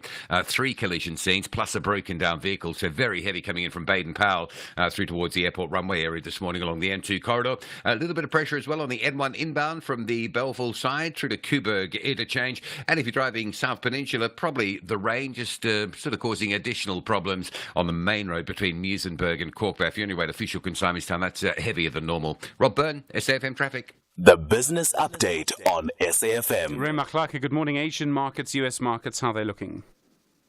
Well, in the current trading session, both markets are up. The data showing the number of jobs created by the U.S. economy in February will be published later today. The data will inform the U.S. Central Bank on when to start cutting interest rates. If more people are in jobs and earning an income, the U.S. Central Bank might believe that people could withstand an environment of high interest rates for longer, but financial markets are really looking forward to those jobs numbers. Before the U.S. market opens later today, the U.S. futures market is up. Nasdaq, Dow Jones, and S&P futures are each up 0.1%. In Asian markets, Hong Kong's Hang Seng is up 1.2%. Japan's Nikkei is up 0.7%, and China's Shanghai Composite is also up 0.2%. In the local market, the JSE was up 0.1% yesterday. The shares of mining companies were mostly up. And then Sun International records a spike in profits. It's recovering, of course, from the lockdown. Yeah, hotel and casino owner Sun International seems to have recovered from COVID lockdowns. The hard COVID lockdown forced Sun International's hotels and casinos to shut down. Its profitability took a knock. Lockdowns have ended, public life has returned, and people are traveling for business and leisure. And this has led to a recovery in Sun International's financial situation. Sun International expects its earnings to increase by as much as 92% in 2023 compared with 2022. And then private schools group Curo, they say parents are still prioritising quality education. Yeah, Cura is South Africa's biggest private schools group. It says quality education is still a priority in the eyes of parents for their children. This is despite many households facing financial pressures and being forced to cut back on their spending. Despite Cura increasing tuition costs by 12% in 2023, it did not see a drop in the number of pupils enrolled at its schools. Last year, Cura grew its pupil numbers by an average of 2% to reach 72,000 pupils that are at its schools. Ray Machlaka, thanks very much indeed. Do appreciate it. Ray, of course, back with us on Monday. More business news through the day here on SAFM. Stephen Grootes on SAFM. All right, a little earlier we heard from the National Taxi Alliance. They said that the action by taxi drivers in Ekurhuleni had been called off because of an agreement reached late last night. This seems to be a dispute all about whether taxi drivers, the taxi industry, will get a portion of a bus contract. The taxi industry argues they essentially developed the routes. So let's hear from the Gauteng Transport MEC, Kedibona Diale Tlabele. MEC, good morning. Thanks for agreeing to speak to us at short notice this morning. Good morning, Stephen, and good morning to listeners of SAFM. Have you now reached a deal? Do you expect things to be back to normal in Ekurhuleni this morning? Things are back to normal in Ekurhuleni. Taxi operators and all our associations on the ground are working. And as the provincial government, we are very excited and happy that we managed to find each other with the taxi industry. And we are very grateful to the Gauteng taxi industry leadership that had to intervene and assist us to resolve the issues that were on the ground with their associations. We also want to pass our condolences to the families that have lost their loved ones. It's really a sad thing, and we really not happy with the killings within the industry and the violence. And we have escalated the matters now to the law enforcement agency, including the national structures, to assist us resolve the issues. More importantly for us, we want to see at least people being arrested for the killings. And we are happy that operations are back. We really rely on the industry to help us move people from one point to the other. And the issues that relate to the strike, we have resolved them. It was wrong for the bus operator to operate where they are not permitted to do, and that was really at the center of the conflict. And we are making sure that that doesn't happen anymore. And maybe just to give information to people of Gauteng, on what is really happening. What happens with the bus subsidy contracts is that there's what we have set aside as a government in those contracts. It's a 30% set aside for the vulnerable and the small bus operators, as well as the taxi industry, to ensure transformation of the bus operators. And these associations in Ekurhuleni, I think it's one of the things they were not really cleared about of what is really happening. And we are meeting with the contractor this afternoon as the department, just to get to see how far is the contractor with the finalization of subcontracting, and how has they has there been an engagement with different stakeholders that really must participate in this contract. So I think we will be able to finalize the issues and get the contract finalized. We've not finalized anything from our side as a department with the contractor, and I just wanted to make sure that there's proper engagement. The municipality is also assisting us. Remember, the municipality has a responsibility to mobilize different stakeholders to also make sure that they participate. Okay, so you say the bus operators were operating in the wrong place, really? I'm still waiting for an investigation report from our law enforcement agencies as to what really transpired. Is it true that they operated on a wrong route? But what we got in the meeting is totally different to what is being communicated, because in the meeting, the dispute was around, remember, and another thing that is not very clear, historically, there has been bus operators in the area, and there's a bus operator or bus contractor that had abandoned some of the routes for quite some time. And one of the things when we were given the responsibility in 2022 was to resolve the impasse and the contradictions around the bus subsidy contracts. And amongst the things that we were doing as we were negotiating the contracts with municipalities and the bus operators themselves was to revive some of the routes. And this was as a result of consultation with different committees and consultation with different community members who want the service to be revived and for them to be able to access it. Sure. So there might be a challenge on the abandoned versus what is for the current bus operator and what is for the taxi industry. And this is what I said, I need a thorough report on that so that we are able to assist in resolving the issues. But let me guarantee the people of Gauteng that as of yesterday night, we were able to really find each other, because we have a structured way of engagement with the taxi industry in our province. We meet on a monthly basis. The only challenge was them cascading down information to local structures. So the part of the agreement is that we are going to have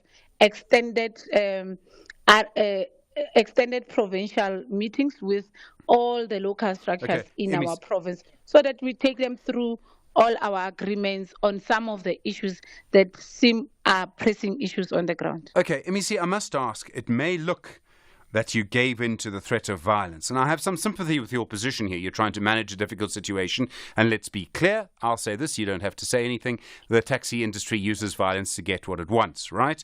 So have they basically bullied you? No, Stephen, I don't think that's the truth. South Africans don't owe the taxi industry anything. The taxi industry is a business. And we as a country were structured in a way that we rely on them to move a large number of the people of South Africa to various economic activities. What we will not agree to as a government is to be bullied or to be harassed, or for any of our citizens to be harassed and bullied into using a service they do not want to use. And that we have made it clear. And I think if you engage all of them, those are the first things I said to the industry. You need to modernize yourself, you need to change, you need to transform. And you must understand that we can no longer, when we are to negotiate and discuss, and we see violence.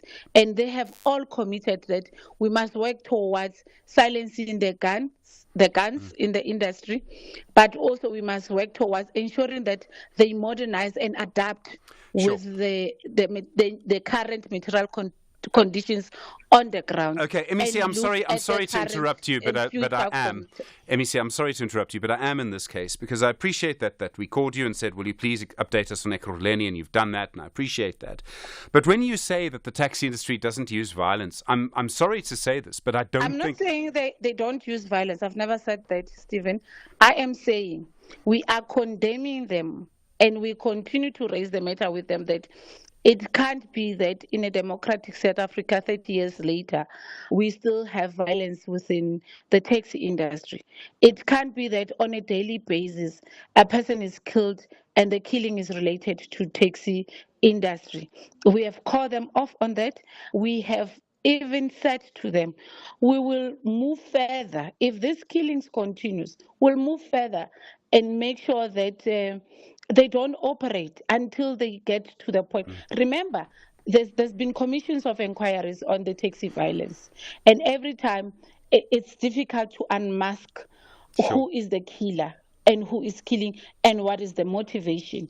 And including themselves, they don't know. The first thing they said to me in 2022 October, when I took this responsibility and I was deployed here, they said, MEC, help us to stop killing one another.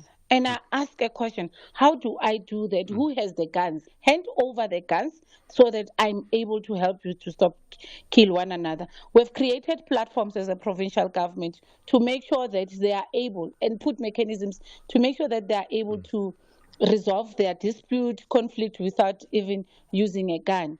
And we seem to all be struggling on how to really get to the bottom of this thing. They are suspecting there's a third force in it. It's not everybody can take responsibility. And we really need to make sure that we find ways. And I think one of the things that we have agreed to, and we are looking forward to working with institutions of higher learning, is trainings on conflict resolutions and dispute resolutions to the drivers themselves, to the operators, and everybody else involved in the taxi industry.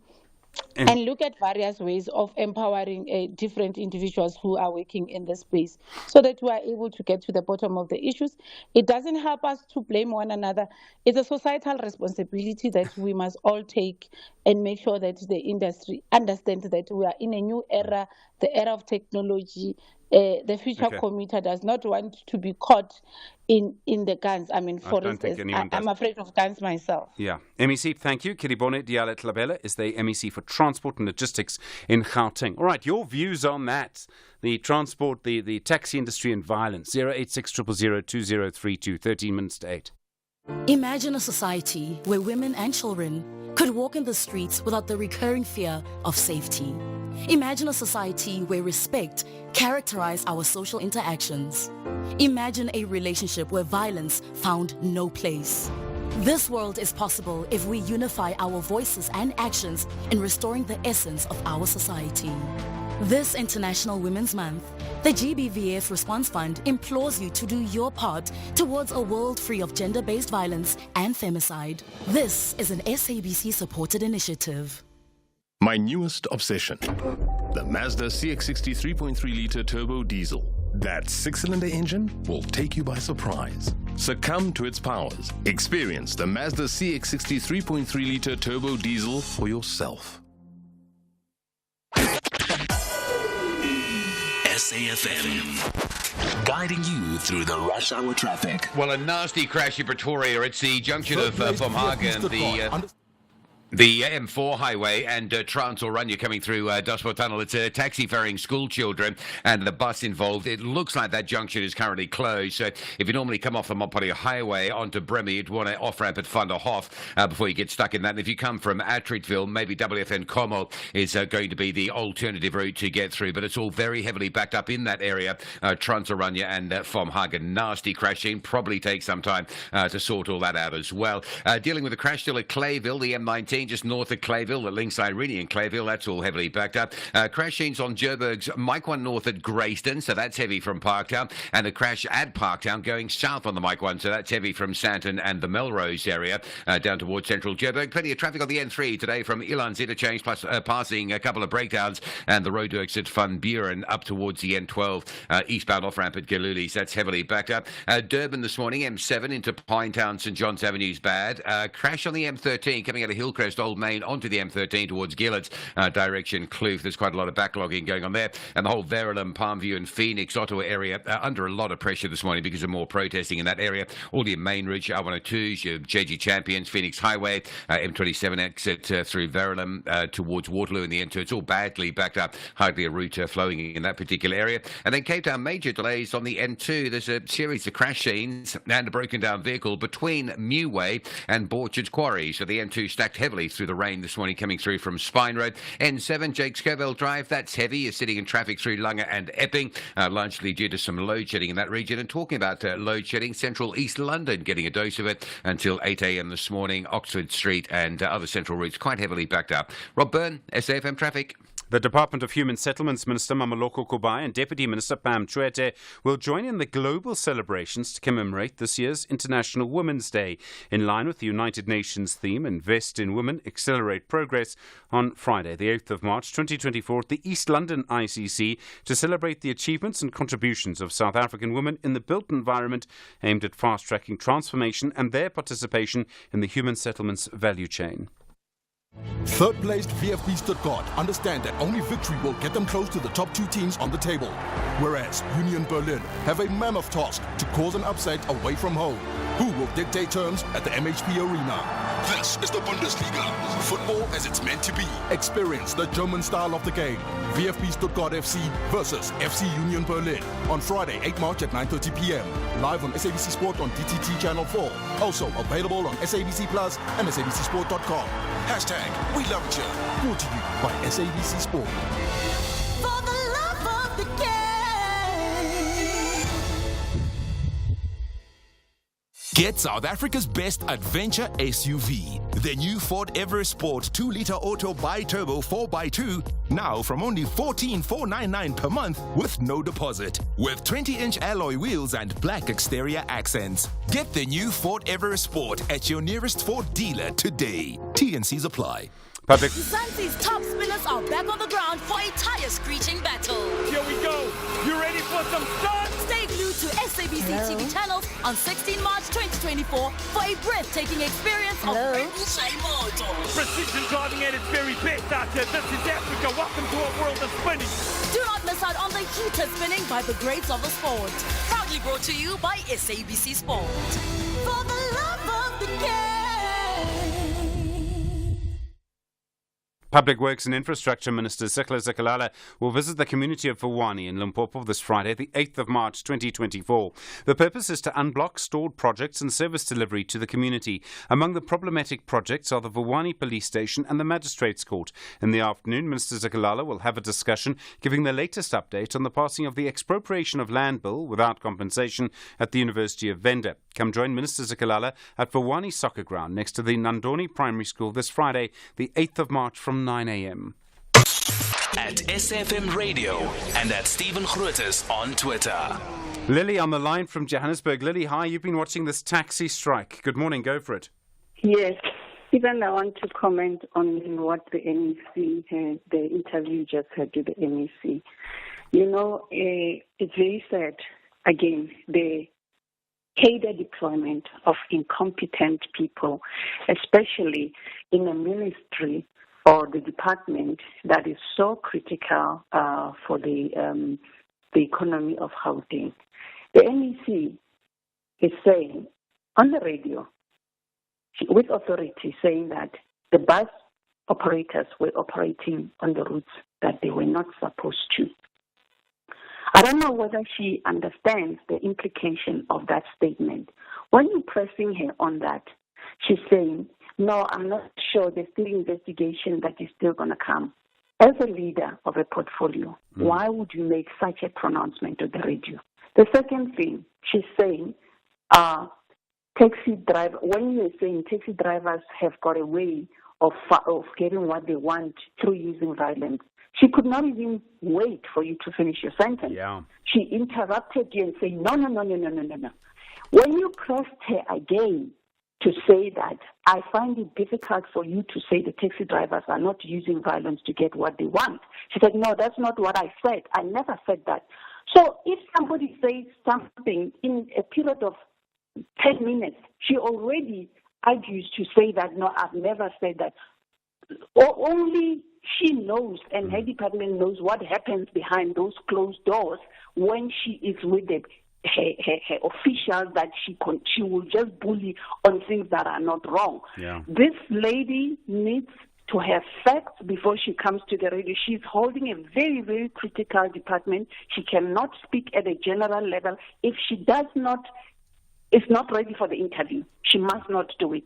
The taxi and the buses are very crucial. Yeah. She's at the center of it to ensure that she creates peace and hold them accountable as well. If she's going to play politics and say, oh, the taxi drivers are not doing this, we are not going to go anywhere. People are going to die. She's going to come to the radio and say she passes her condolences to the families, whereas she is actually fueling the conflict and the violence by not stamping her foot down and holding these two stakeholders accountable. Lily, strong view. Thank you very much indeed. And I must say and I try not to sort of comment on interviews when the person is no longer here to defend themselves, but I was a little surprised by how the sort of direction of the comments changed. Lily in Johannesburg, thank you. 4 minutes to 8. First in the morning, SAFM Sunrise with Stephen Grootes. Well, from what I can see, it seems that SAMWU members in eThekwini are not back at work. Well, maybe they're back at work, but not actually working. You may remember that conversation we had with the SAMWU spokesperson earlier this week. There's been strike action in eThekwini, damage, destruction in the air. There's been very little formal negotiation with the administration in eThekwini. Earlier this week, the KwaZulu-Natal Premier, Nomusa Dube-Ncube, said the violence by SAMWU members amounted to pure criminality and was tantamount to treason. Gugu Sisalana is the city spokesperson for the city of eThekwini. Gugu, good morning. Good morning, Stephen, and to the listeners at home. Is the strike still on? So, Stephen, let me just first start by saying that the city, as of yesterday, has served 79 employees with notices of misconduct for engaging in unlawful conduct as outlined in the Disciplinary Procedure Collective Agreement. These employees from different units face various charges in relation to their participation in the unlawful industrial action which started last week, Wednesday, on the 27th of February. So these employees that have been served these notices now have 10 days to state why they shouldn't be dismissed. I appreciate why that's important, but is the strike still on? I mean, this is the burning question. People are not working at the moment, right? They're not back at work. The issue here, Steve, is that it was never declared as a strike. Yeah. Because normally when there are negotiations and if there's wage talks that have deadlocked, we then are aware that there's a strike. Yeah. So what we're seeing is that members are either intimidating those that are working, because as we speak, I'm at work, and many other employees are working. Some members are only 10,000 in the municipality that has over 27,000 employees. So a vast majority of the employees in eThekwini are at work.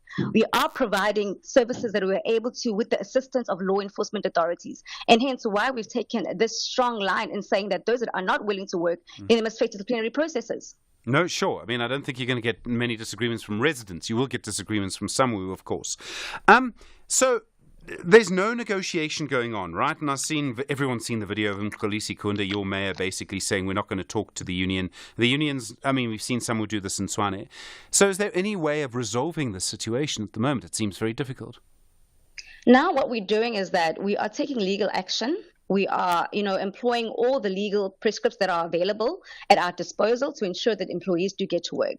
Because the crux of the matter here, Stephen, is that there are negotiations that are currently underway at national level. Because the issue regarding the wage curve of municipalities, the city cannot resolve that as eThekwini municipality. It's at the Labour Council and is being led by SALGA at national level. So when this wildcat strike started last week, Stephen, is that some who called their members for their general meeting, which they have every right to do so. What we then saw thereafter was the blockading of the CBD and various other areas, and then people preventing other employees who want to come to work from working. So now we cannot allow that to happen as a city. So that's where things are. Okay. There's no formal strike that's in hand. And you find that also when you do engage the SAMWU leaders, they deny that there's a strike, but yet their members are at the center of the mayhem that we've seen in the past couple of days.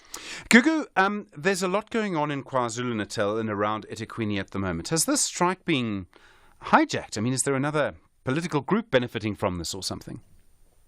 Stephen, I don't want to speculate, but the manner in which the strike has, unfolded, it does have the hallmarks of a whole lot of illegality and criminality, because you've seen sabotage and vandalism of key infrastructure.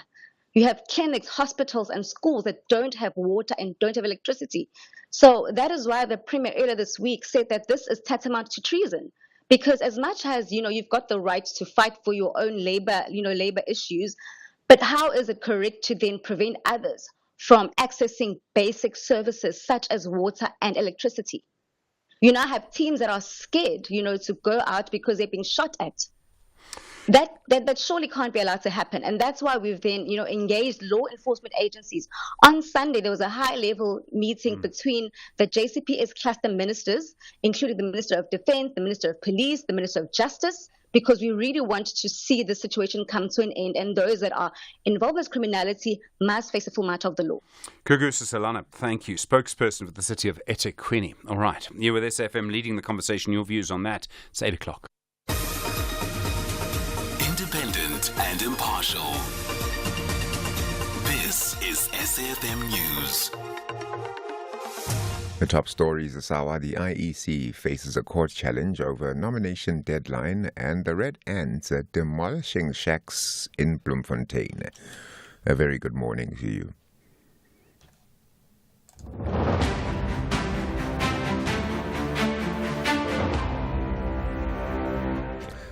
We start with election news, as today is a 5 p.m. deadline to submit candidate nominations by political parties and independents looms. The IEC is facing a court challenge for the deadline to be extended. The newly formed Labour Party, originating from the Labour Union AMCU, will argue in the Gauteng High Court today that the contestants need more time. IEC Chief Electoral Officer Simon Mamabulu. The Labour Party has taken us to court, the Gauteng High Court, challenging the deadline tomorrow.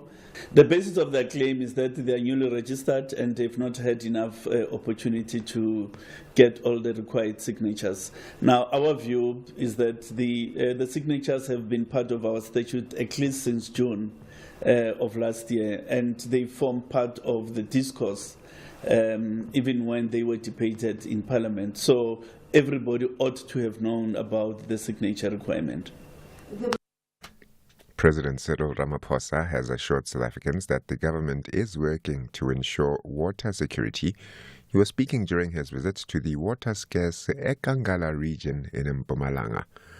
Residents of Ekangala and the surrounding areas in Emalahleni have been without water for weeks. But the problem stretches to other provinces, with Hammanskraal in Gauteng known to have been the hardest hit in the province. Soweto is also experiencing such problems, with most parts of the northern KZN, including Msinga, also grappling with the same problem. Ramaphosa says water shortage is a countrywide problem. Water is a challenge in many parts of our country because of aging infrastructure. We are a water scarce country. Gauteng, as it is now, with 15 million people, we're running out of water. But it's not like we're not doing anything. We're going to be getting more and more capacity of water. It's going to take a little bit of time, but we are going to solve it. And the solutions are in hand. And so we are going to handle and address the water challenge frontally and be as honest as we can with our people. The Commission of Inquiry into the fatal Joburg building fire will this morning re-interview witnesses who have already testified before it. The commission has been instituted to look into the devastating fire that claimed the lives of 77 people in Joburg last year. The government-owned Usindiso building is believed to have been hijacked by rent lords. Yesterday, the inquiry's evidence leader, Advocate Ishmael Simenya, went through the witness statements. The next name and its exhibit number would be Exhibit NRF 80 with the name Sharifu Mohammed.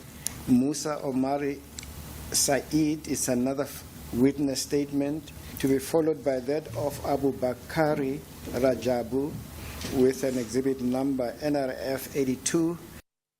Hundreds of red ants have started demolishing shacks that were erected by land invaders at Brandkop Farm near Loria Park in Bloemfontein. The land invaders erected shacks since Saturday. Residents of Loria Park protested on Tuesday against the people who have occupied the land near their suburb, saying their safety is being compromised by the new occupants. 22 people who were arrested on Tuesday and Saturday are expected to appear in the Bloemfontein Magistrates Court today on charges of public violence and contravention of the court order. The Red Ants have been accompanied by the police and the Mangaung Metro Law Enforcement Unit. U.S. President Joe Biden has announced that he's directed the U.S. military to lead an emergency mission to establish a temporary pier on the Gaza coastline that could significantly scale up the daily humanitarian aid to the enclave. Biden was speaking during his State of the Union address to both houses of Congress. Tonight, I'm directing the U.S. military to lead an emergency mission to establish a temporary pier in the Mediterranean on the coast of Gaza that can receive large shipments carrying food, water, medicine, and temporary shelters. No U.S. boots will be on the ground. A temporary pier will enable a massive increase in the amount of humanitarian assistance getting into Gaza every day. And Israel must do its part. Israel must allow more aid into Gaza to ensure humanitarian workers aren't caught in the crossfire. And billions of women and girls face marginalization, injustice, and discrimination, while the persistent epidemic of violence against women disgraces humanity. So says the UN Secretary General Antonio Guterres in his official message to mark International Women's Day today.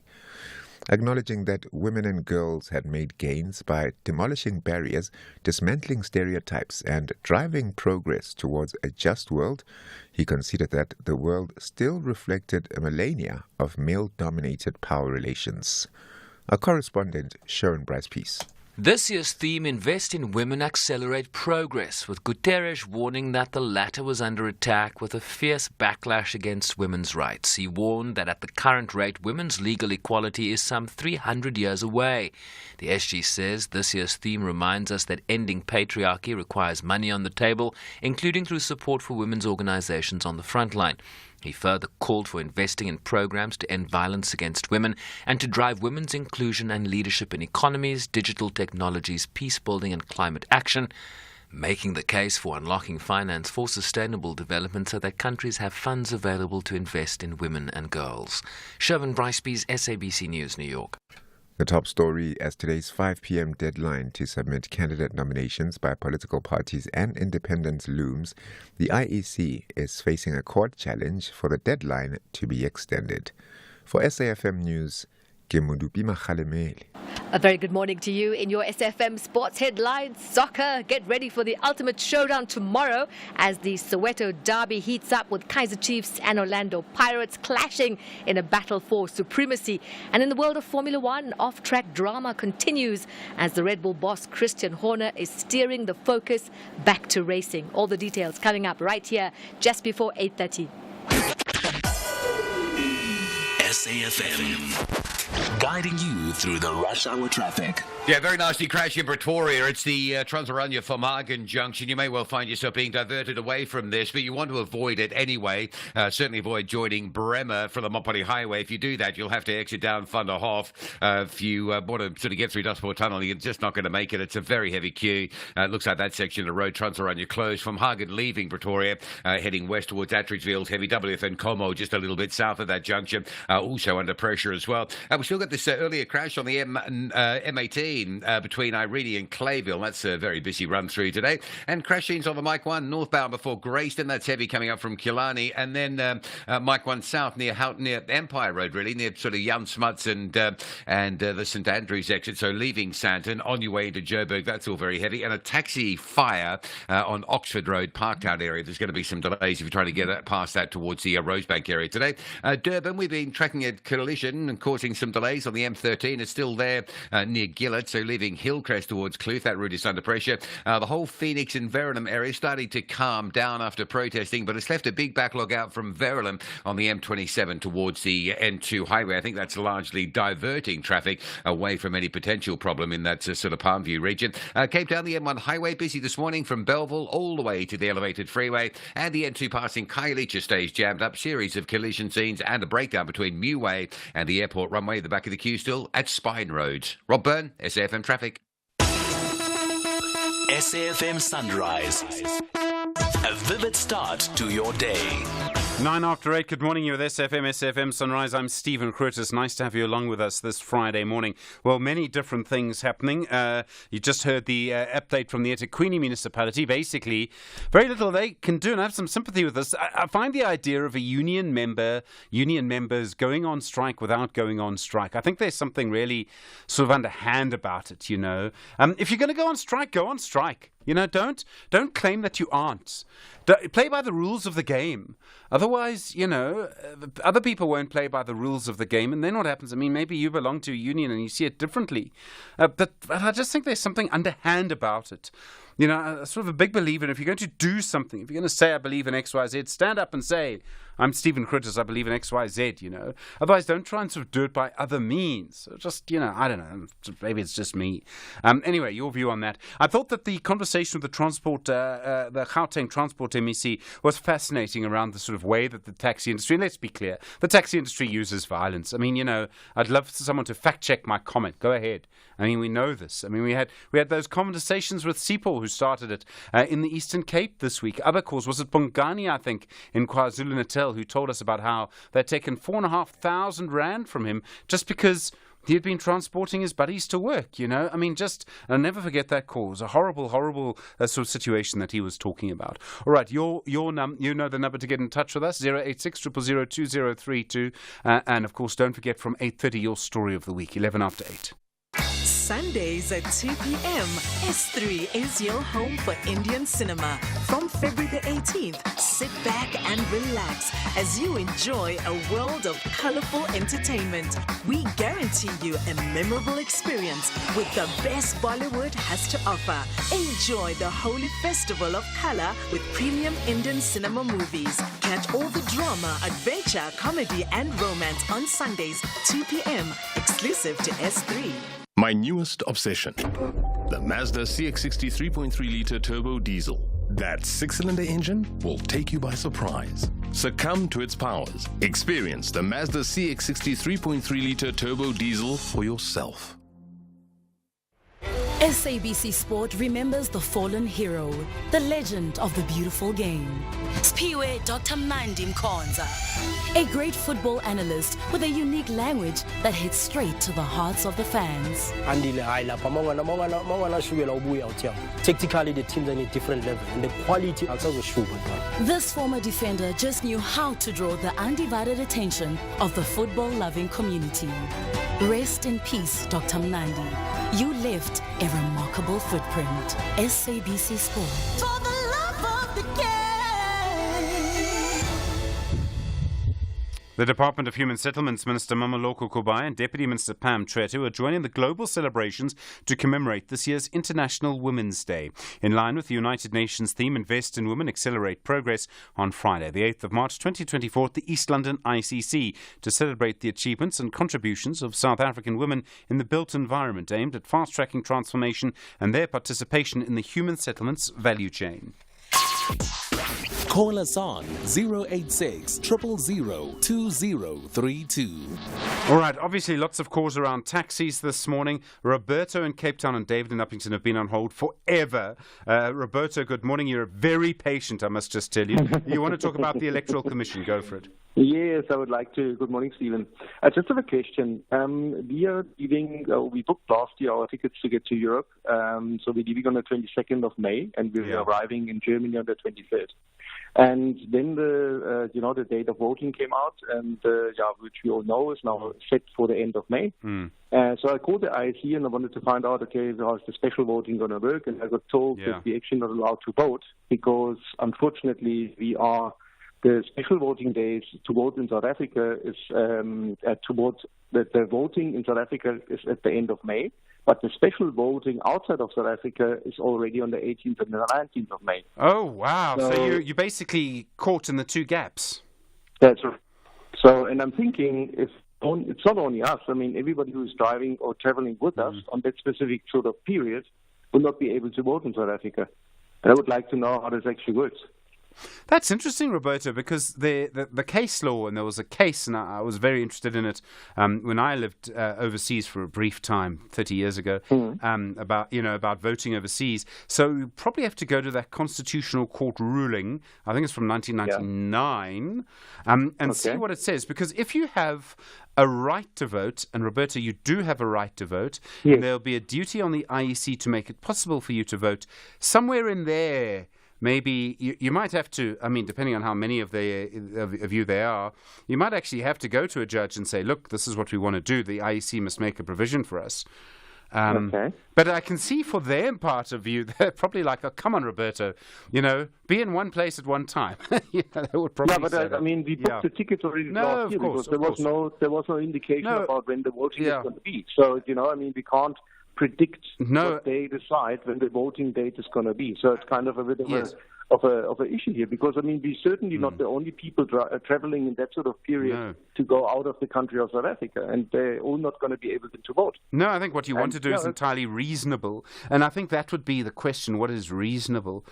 Sure, Roberto, I have a horrible feeling that as things stand, you might have to, you don't need a lawyer to make an application. You can do it yourself. So if you get some people together, maybe one of you has some legal experience, maybe you could go to a judge and say, look, this is what we want to do. Oh, sure. Right. Okay. Roberto, which one was the thing at the court ruling, what you said just now? There was a court ruling in around 1999 that involved South Africans out of the country voting. So, and how that works. So what you're looking for are sentences in the judgment that talk about the right to vote and the sort of practicality of it. I wouldn't know from there, but I would start there. Okay. Roberto, can you keep in touch with us and let us know what happens? Yes, I will do that, definitely. Thank you. I'm going to get onto a buddy of mine who can maybe help us legally there a little bit. Okay. Awesome. Good to have a friend who's a lawyer. Roberto in Cape Town, thank you. David in Uppington, also we've been trying your patience. Good morning. The ANC list. Morning, Stephen, and the SAFM listeners. Listen, Stephen, I'm just sort of puzzled by the whole ANC list issue in terms of how it's handled. You listen to Snoopy Sigalala as the ANC veterans and which the ANC has not pronounced on this, Stephen, as yet. Who is on the list, who is not on the list.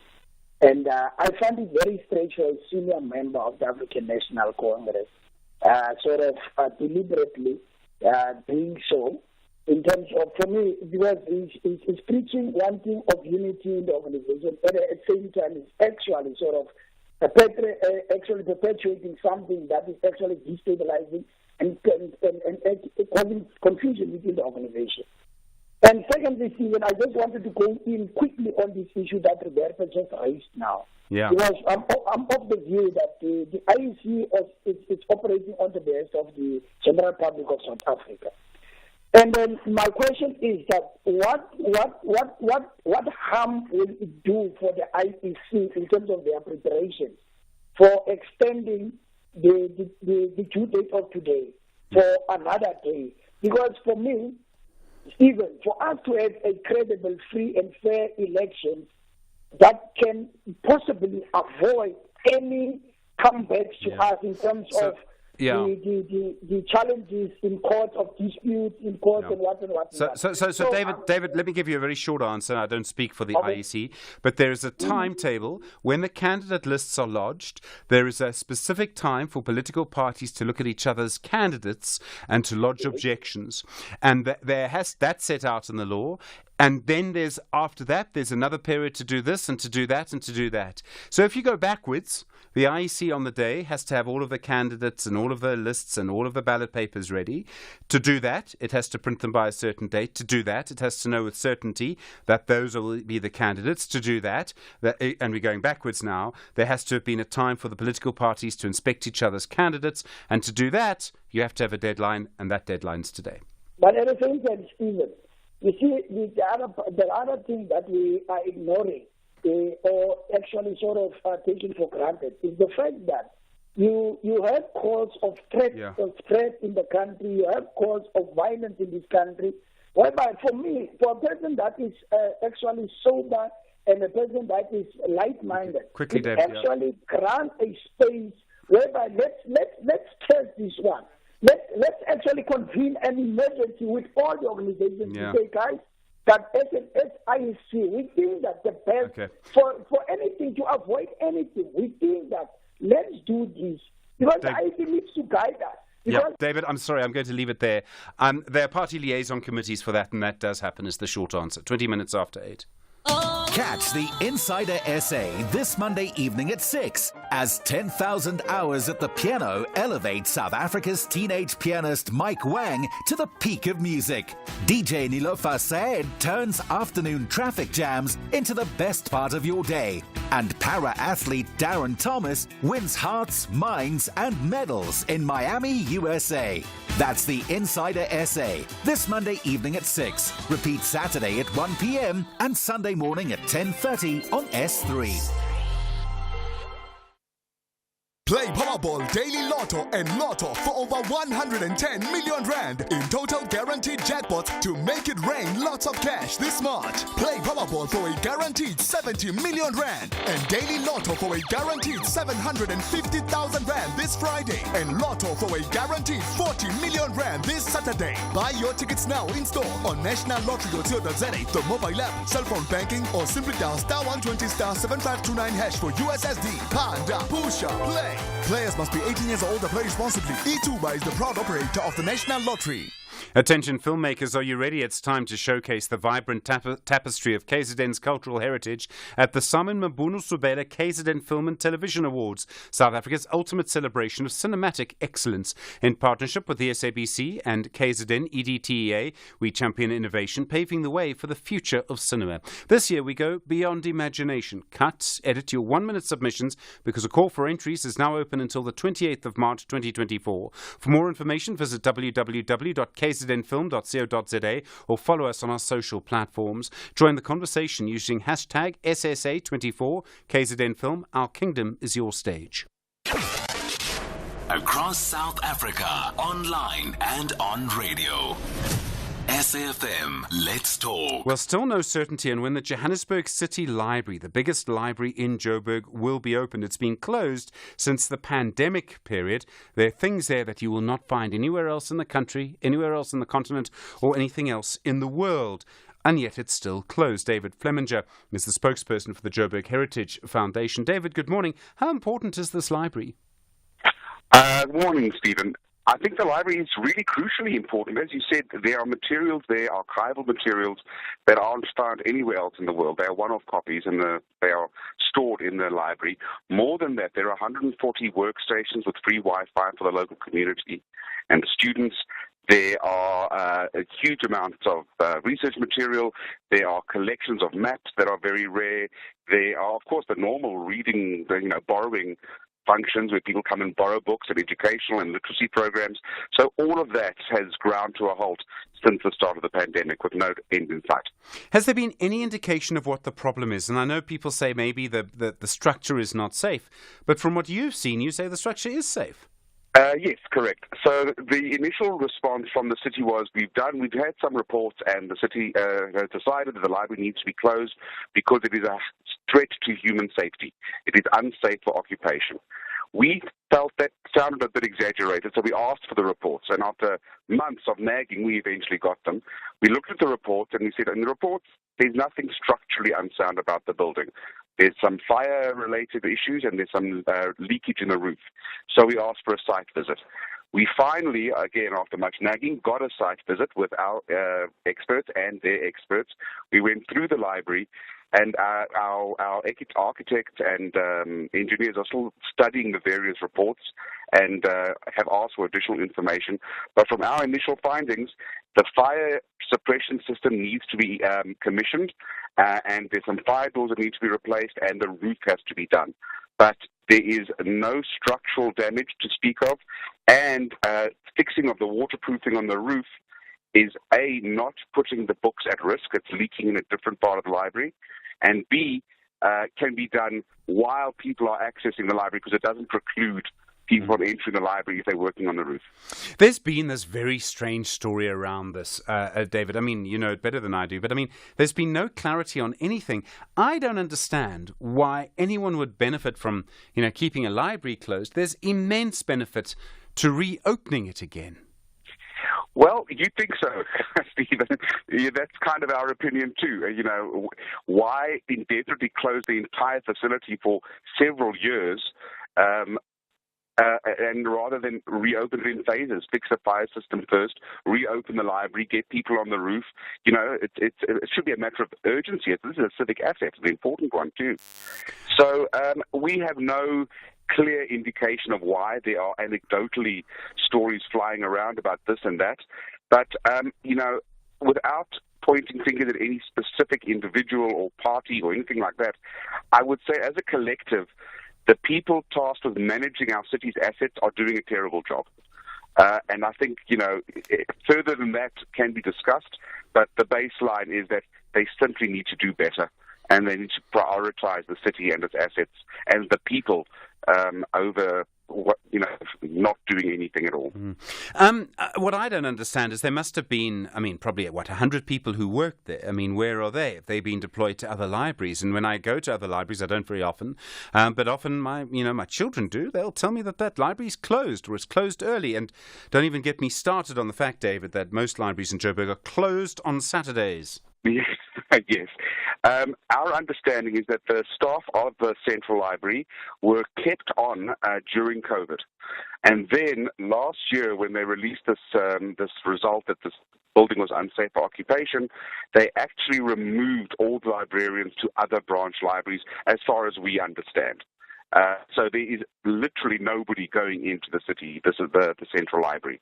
And they put a big fence around it and essentially closed it off indefinitely. And our position is that this is simply unacceptable, especially when we cannot see any evidence of structural or significant safety issues in the building. David Flemminger, thank you very much indeed. What a strange story. Spokesperson at the Johannesburg Heritage Foundation. If you know any more about the Joburg Library, maybe, someone told you, someone who worked there told you what was going on. Very strange story. 086 000 2032, 27 after 8. This is SAFM Sport with Zai Khan. Zai, good morning. 3:30 tomorrow. Yes, Soweto Derby tickets sold out. 94,000 people are expected to be at the showpiece. And the Soweto Giants are hoping not to disappoint come 3:30. All happening at the iconic FNB Stadium. Kaizer Chiefs square off against Orlando Pirates. We'll hear from the Amakosi coach Kevin Johnson, reflecting on the team's fiery determination to claim victory. Not to be outdone, the Buccaneers coach Jose Rivero will share his insights. Let's take a listen now to the Amakosi. Big honor to be able to play in this particular derby. Classified as one of the top 10 in the world. Don't get many. And when you're the coach of such a big institution like Kaizer Chiefs, and you're playing against another big institution like Orlando Pirates, which is always an honor, we have to fight for the bragging rights of the derby within the African continent. I think we all, especially the professionals, the ones who are going to be on the field, we need to do an exercise of maybe an extra concentration to try to isolate ourselves from all the preparations and all the expectations around the game, so we can perform in the way that everybody is expecting us to perform. It's difficult because the excitement is big. On to golf, where Australia's Min Ji Lee carded a blemish-free 65 to take the lead after the first round of the ladies' PGA Blue Bay in China. Lee sank 7 birdies to finish on 7 under par, a shot ahead of the American Sarah Schmeisel and Chinese surprise packages Lu Ruixin and Miranda Wang. Meanwhile, South Africans Keenan Davidson and Spaniard Ivan Cantero shot 8 under 64s to take the first round lead at the Johnson Workwear Open in South Africa. Both golfers had 9 birdies and a bogey at the Glendower Golf Club. 3 South Africans are tied for second after rounds of 7 under 65. Tristan Lawrence, Oliver Becker and Louis De Jager. Now, this is the 3rd consecutive week for the European Tour in Africa and the 2nd week of a co-sanctioned event with the Sunshine Tour. Motorsport news, all the action in Formula One happening off the track, where the world champion Max Verstappen's father, he wants to oust the boss of Red Bull, Christian Horner, and the team has taken, 3 consecutive titles so far has Red Bull. There's also the president of the governing body, Ben Sulayem. He's been reportedly accused of interfering in one race and trying to stop the Las Vegas street course from being certified for racing.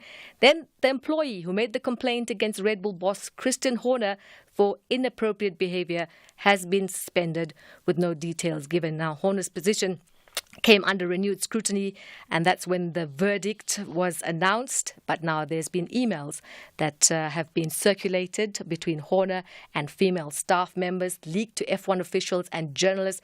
But the Red Bull boss, Horner, says he just wants to move on after an investigation where he was cleared last week. Well, obviously, there's been an awful lot of coverage surrounding this, but one has to go back to the basis of a grievance was raised. It was fully investigated, and it was dismissed. And from there, we move onwards. And I think an awful lot has been made out of this. Obviously, it has been obviously of great interest in different elements of the media for different reasons. And I think the time now is to look forward and to draw a line under it. We're here to go racing. We're here as a Formula One team. And finally, rowing, the South African Schools Championships once again showing the pinnacle of school rowing in South Africa, with St. Benedict's College emerging as the overall champions for a remarkable 30th year in a row. That's a wrap for now. We'll have more sport next at 12:30 on SAFM. I'm Zai Khan. Zai, thanks very much indeed. Good morning. Your story of the week, 086 000 2032. It's now 8:30. Thanks, Rodes. A very good morning with the news headlines. President Cyril Ramaphosa has scoffed at threats of violence by MK party supporters should their party not be listed on the ballot paper. The chairperson of Parliament's Police Committee, Albert Seabe, has called on communities to protect their infrastructure. And the principal of a school in the northwest Nigeria says more than 280 pupils were abducted from his school by gunmen.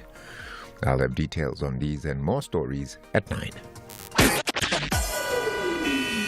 SAFM. guiding you through the rush hour traffic. Just a reminder in Pretoria to avoid this one. It's the Trans-Oranje run going south into Vomhagen and Vomhagen leaving Pretoria going west in towards Trans-Oranje. Very nasty collision there. Taxi and bus involved, school children involved. Very, very heavy backlogs on both Trans-Oranje and Vomhagen.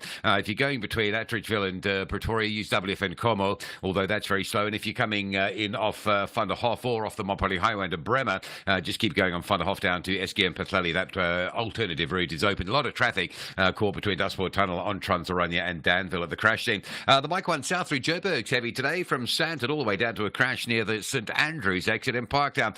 Northbound still being held from Parktown going through to Sandton with the crash up by Greyston Drive as well. Durban, the whole Phoenix, Verulam, Ottawa area just calming down. A little bit busy, but well off its worst after protesting earlier this morning. And Cape Town, the N2 inbound, a lot of traffic between Khayelitsha and the city centre. It's a crash a little bit earlier near the airport runway, still slowing things up, and then you sort of emerge from that. You get to Langa Bunga Avenue and you sit all the way through to Hospital Bend. The N1 fairly busy as well, with queues from Plattekloof Hill over the elevated freeway into the CBD. Marine Drive looks all right this morning. If you're leaving Tableview, Friday's often an easier run on Marine Drive. You just pick up a bit of traffic coming into the N1 through Pardon Island. Rob Byrne, SAFM Traffic.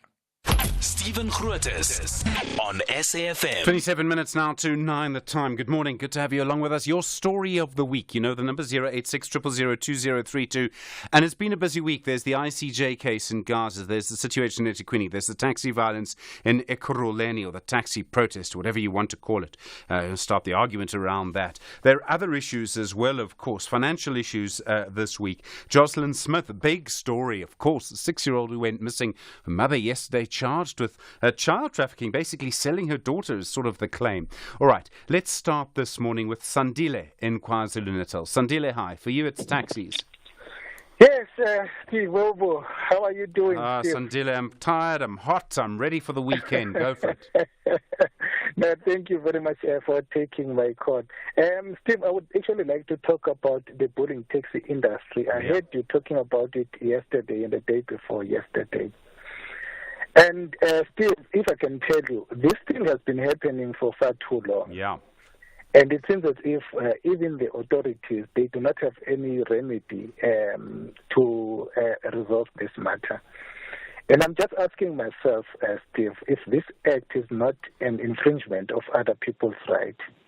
Because remember that we're living in a democratic country where everyone has the right to choose any mode of transport that they may feel comfortable to use. And I'm asking myself, where are the authorities? Because they are actually listening callers complaining about this thing of bullying taxi drivers.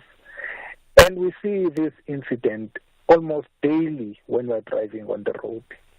And I'm just asking myself, really, what is happening in our country?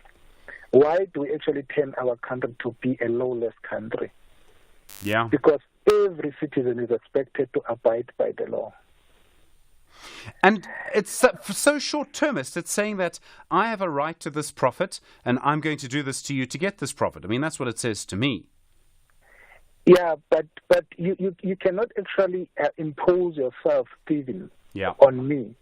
Because if I actually decide that I do not actually want to use your transport for some reason, because remember, people do not actually use these Uber and private cars for nothing. There are reasons behind that. Sometimes you may find that you'll be actually at the taxi rank for about an hour or 30 minutes or an hour or 2 hours, waiting to get a taxi so that you can actually go to work. Yeah. Those are experiences that the majority of people are actually having, who are actually using the taxis. No, sure. Now, we are saying that if I'm actually deciding now to use a different mode of transport just to make sure that I arrive early at work, so you are going to stop me from doing that. So I think, Steve, we need to do something. And Steve, quickly, Sandile, I've got lots of people. Got lots of people I need to get to. Yeah, there's also one thing, Stephen. I think this is very important. It has been bothering me for some time, Stephen. Quickly, Sandile. For people who are actually trying to get the driver's license at Umkhonden in Pietermaritzburg. You know, those people are actually required to pay about 2,000 rand to the examiners. As a bribe?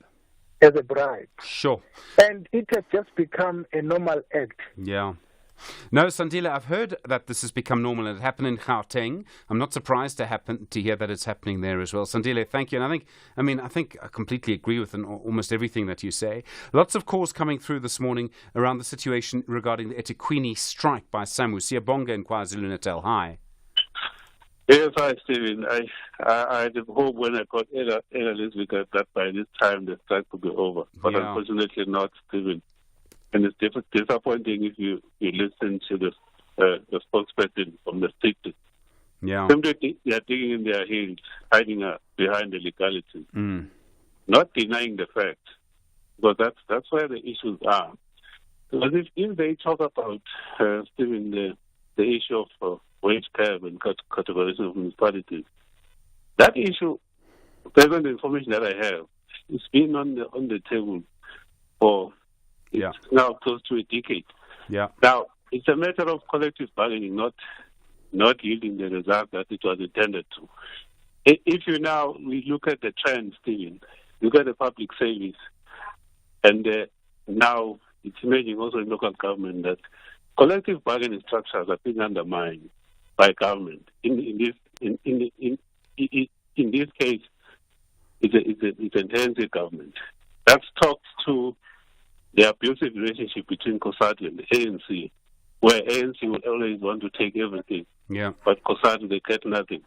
There have been articles that have been published by academics on this issue. One, as an example, is one by Action Design, when you are saying COSATU is touching drunk, because to fight against your former sparring partner, then COSATU is at a disadvantage. But coming back to my experience as a resident, in all of this, I'm not getting the savings. Yeah. The rubbish is piling up, even on the big side. I'm staying with the waste for now to third week in my house, and I'm not alone. Yeah. What is it happening to us as citizens when they find these taxes and not making an attempt to resolve their differences so that the citizens will get a savings? Yeah. What does it mean if the mayor is going to be going toe-to-toe with organized labor? For one would think that the mayor should not enter that, because that's within the purview of the municipal manager. The municipal manager is out of sight. But the main thing, Stephen, is that when they're doing all these things, failure to provide leadership. Yeah. We, as a resident of eThekwini, we are suffering, Stephen, and no one is coming to our rescue. Not provincial government, not even national government. Where do we turn to now, Steve? That's a question. Siyabonga, it's such an important question. Where do we turn to? Thank you. And I can't help but think that if the unions keep this up, this idea of going on strikes that aren't strikes, someone will change the Labour Relations Act, and people will support government when they do this. To change the Labour Relations Act, that if you take part in something like this, you're fired immediately. No process. I mean, watch it. I mean, if you push too far, I think that will happen. Let's see. Maybe I'm wrong, but I think maybe that will happen. All right. Stelo on the line from Impangeni. For you, it's Nisfas. What's the story? Yeah. Thank you, Stephen, for taking my call. Basically, I have spoken to at least 3 students who are at universities that have applied for NSFAS funding. Yeah. And they have all been rejected on the basis of the fact that the combined total income exceeds the threshold, which is 250,000. They're in the missing middle. Now, so actually, after 2 of those students, I know for a fact that is not the case, and we submitted the documentation to NSFAS, and I have been made aware that this is actually an endemic problem. There's quite a number of students that have been rejected on that basis. Now, the problem is that, NSFAS does give you, a right to actually appeal the decision, but of the reasons to appeal, the threshold is not there, so you can therefore not appeal that threshold. So we have actually tried sending emails, making phone calls. We're not making any headway. I don't know how we can actually assist these students, but it would seem to me that I don't know if there's a glitch on the side of NSFAS and how the information is being captured, but I know for a fact that some of those students actually do not, exceed the threshold that is actually required. I'm not sure if you can actually assist maybe and get some clarity from NSFAS, but that's where we are. All right. Clelo, thank you. On the line from Mpangeni. Anyone else come across that problem? The fact that we keep seeing the situation regarding people being sort of turned down when they shouldn't be, and it happens all the time, doesn't it? But certainly interesting that Clelo's talking about having 3 different cases that he's aware of. I mean, I think that suggests that it's very important. You're with SFM, 18 minutes to 9. Washington and Klerksdorp, Tlokwe. Hi, is it Tlokwe? It's in Klerksdorp. Washington, hi, good morning. Morning, Brother Stephen, how are you? Yeah, I'm well, go for it. What happened to you? Apparently, my wife yesterday, we have a Discovery 3.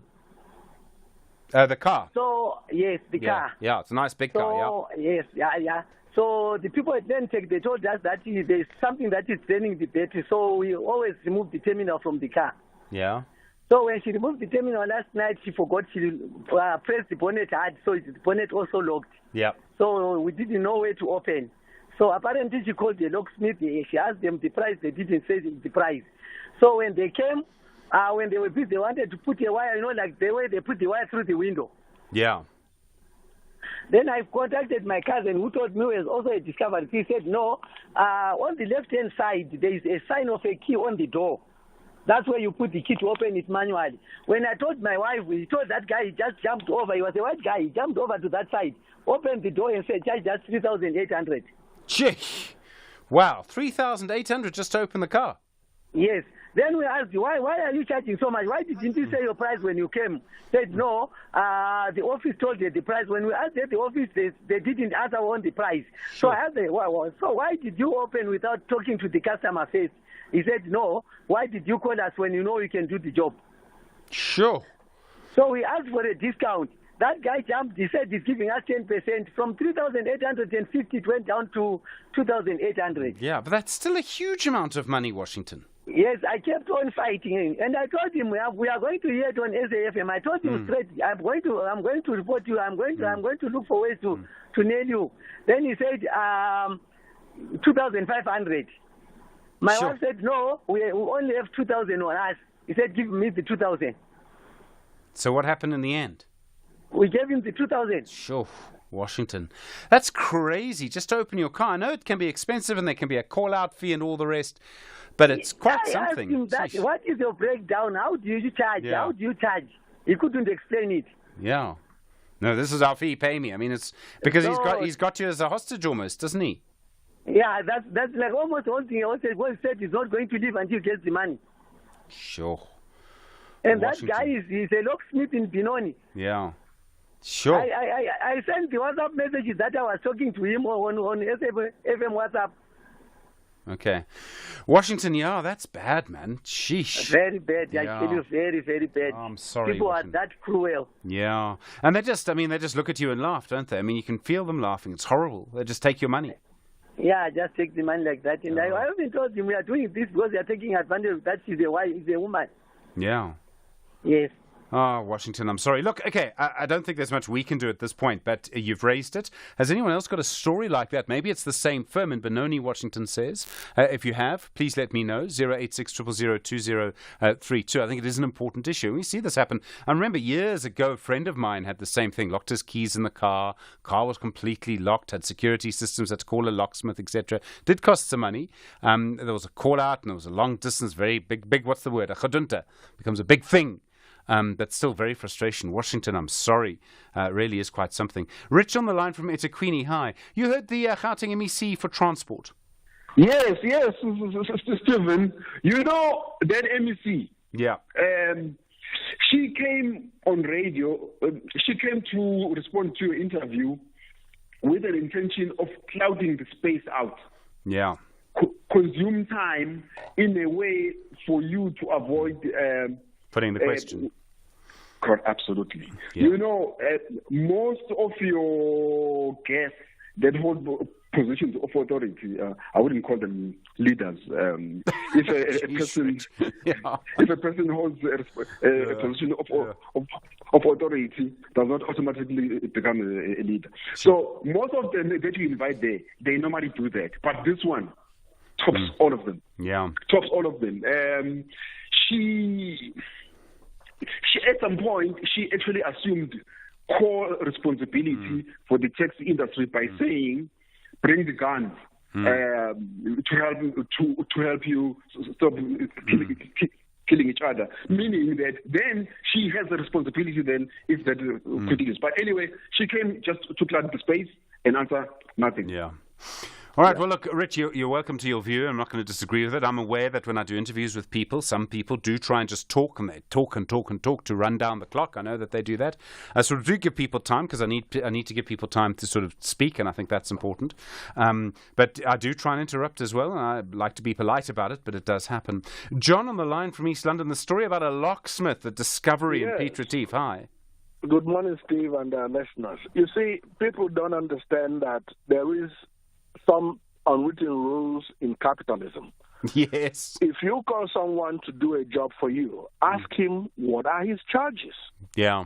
Because if you leave that open, he can charge you whatever he feels fit. Yeah. That's capitalism. It's not written anywhere, but that's capitalism. That's how it works. Apart from that, people need to do a little research. That car is a big car.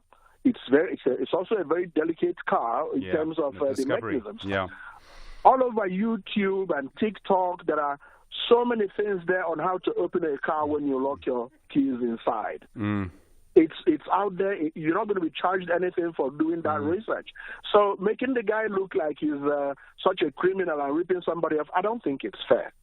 Because the gentleman should have found out what are his charges in the first place before you allow him to do the job. Otherwise, you're giving him a blank check.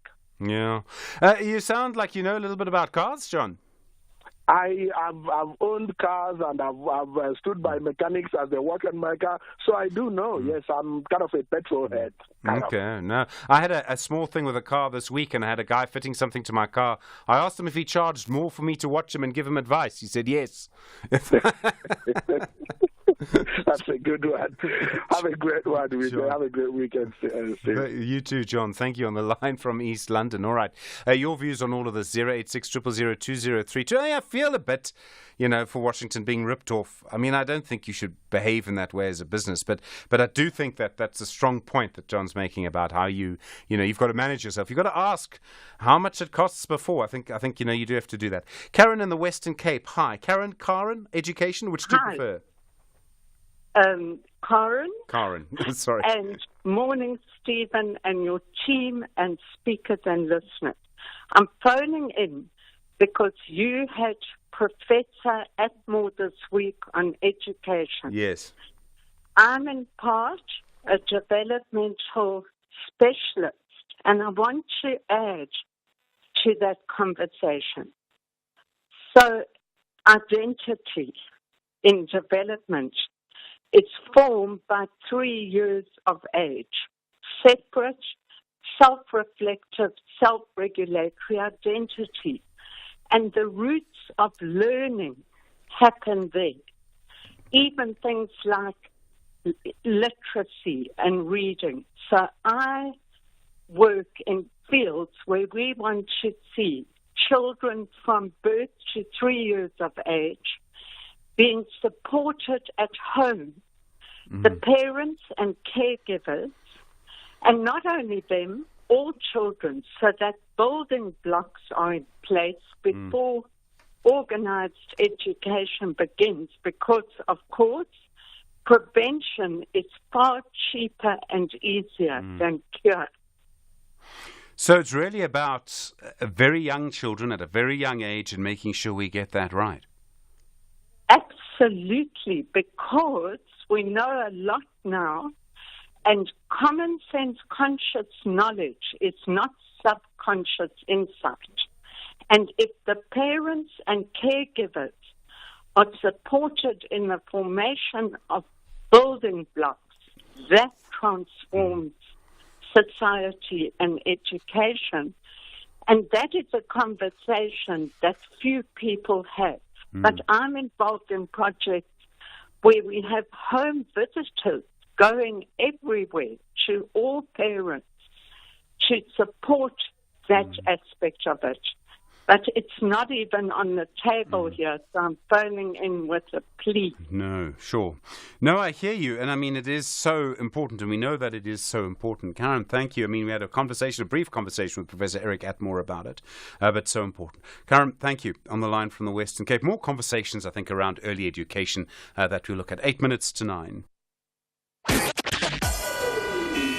SAFM. Guiding you through the rush hour traffic. Still very heavy in Pretoria, junction of from Hagen and Transorania, big crash there. Spillover down onto WFN Como into Transorania as well. It's likely that given the scene of that collision, it is going to be backed up for a while. The M18 between Irene and Clayville going south into the Clayville area and leaving Clayville. The road is now closed just north of Clayville, so there's some real queuing pressure there. Might want to avoid that and use the R21 as the alternative route just for straight through traffic. The Mike 1 from Sandton down to Parktown remains slow after an earlier crash scene. And if you're driving Durban, I'm glad to be able to report finally the routes around the Verilla, Ottawa and Phoenix area have all been reopened. There is a bit of pressure on the Phoenix Highway out to Trade Centre, but largely the Chris Hardy, the R102 options are flowing again this morning. Cape Town stays slow for a Friday morning, largely because of weather conditions. A bit of rain across the greater Cape Town area. The N1 inbound from Plattercliff Road down over the elevated freeways busy. The N2 coming in from Langa through to Hospital Bend being held up. There's also a breakdown as you get through the bend onto the M3 Philip Kosana, so you're down to a single lane there. And the M3 coming in from the south stays fairly busy on the run-off Wynberg Hill up towards the Paradise Road junction. And Main Road at Clovelly, very heavy, not unusual in the rain, but if you're moving between Musenberg and Fischel, queuing traffic both ways into the Clovelly junction. Rob Byrne, SAFM Traffic. Mzansi's top spinners are back on the ground for a tire-screeching battle. Here we go. You ready for some fun? Stay glued to SABC TV channels on 16 March 2024 for a breathtaking experience of Red Bull Shine Motor. Precision driving at its very best out here. This is Africa. Welcome to a world of spinning. Do not miss out on the heated spinning by the greats of the sport. Proudly brought to you by SABC Sport. For the love of the game. Public Works and Infrastructure Minister Sikla Zikalala will visit the community of Vuwani in Limpopo this Friday, 8th of March 2024. The purpose is to unblock stored projects and service delivery to the community. Among the problematic projects are the Vuwani Police Station and Magistrates Court. In the afternoon, Minister Zikalala will have a discussion giving the latest update on the passing of the expropriation of land bill without compensation at the University of Venda. Join Minister Zikalala at Vuwani Soccer Ground next to the Nandoni Primary School this Friday, the 8th of March from 9 a.m. Stephen Grootes on SAFM. All right, lots of issues going on. Lots of people talking about taxis this morning. What happened to you this week? And Klantla on the line from Piet Retief. Hi. Taxi violence. Morning, Stephen. How are you? Yeah, I'm well. Go for it. Stephen, I just want to be honest about this taxi violence thing. You know, Stephen, the government is failing us. These guys are abusing people each and every day. Yeah. But you will never have a case that they've been arrested. Here in Piet Retief, between Piet Retief and ML, Stephen, when they abuse these guys that are driving Avanza, when you try to arrest them, the police officers, they will never arrest them. So these guys, they came to realize that they are above the law. That's why they can decide just today to do illegal protest. They won't be arrested. But when you go to varsities, when students protest for NSFAS, within few minutes, some of them, they will be shot. Some of them, they will be arrested. So we need to come to terms that the government is afraid of the taxi association. And these guys, they are above the law. And they understand the weak point of the government. That's why they are allowed to do whatsoever they want to do. But there is no outcome. Law doesn't qualify to them. Sure. I mean, I don't know in Klantla how we pull it back. What do we do? And I mean, why would the police treat them so specially? And I mean, everyone tells me that. We all know this. It's true. I mean, we all know it. I think, Stephen, the first problem that we are having, we don't have a good law enforcement. These guys are not well equipped. Yeah. That's why, remember, Stephen, when you deal with tax association, you know that these are guys that are carrying guns illegal, but they are permitted. Yeah. That's why when you go to a taxi rank, everyone's got a gun there. Yeah. Some of them are even from other countries, but they got guns there. So when you are a law enforcer, you need to deal with that situation. You are afraid because these guys, they got a brand of killing people, and nothing is happening. Even the superiors, they are afraid of them.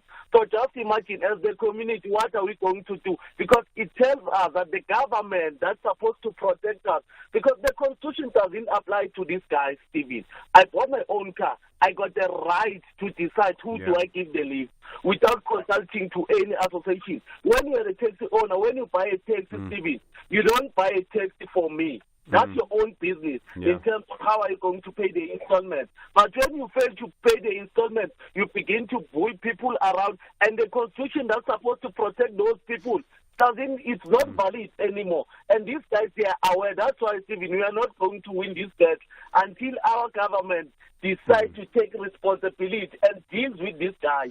All right. These guys, I mean. In Ntlantla, in Piet Retief, thank you. Crispin in KwaZulu-Natal, I was quite struck by Ntlantla's comment. The Constitution doesn't apply to these guys. Yeah, and today, Stephen, is International Women's Day. I want to raise the gender issues around this. My master's student, Zanele Nwane, did a study of women in Ananda who involved in economic activity and their fear of crime.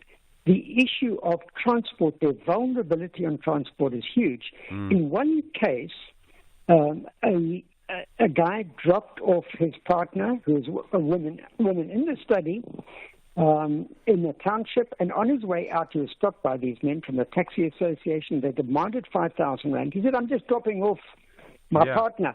And they said, no, you've got to pay 5,000. He didn't have it. He had to call her. These armed guys with guns took her to the ATM, and she could not get enough money. So they said they will be there and they will get him unless he pays the rest, or unless she pays the rest. So fortunately, Janelle is a strong character. She works in the Gender Commission, and she took them on. She organized a contact in the industry. She went and confronted the taxi association. In the end, they actually paid the money back. Sure. But the key point here was women are threatened by the situation where there are taxis operating up to a certain point. They feel very anxious about being alone in a taxi. They then wish to use Uber or another way of getting transport late at night at home, and then the taxis block them. I mean, in reality, gender violence is being fueled by this situation, and women are not being protected in that. And are then resorting to having relationships that they don't want with taxi drivers. I mean, this is, as Ntlantla was saying, this is completely unconstitutional. Their rights are being completely violated. And I think that people who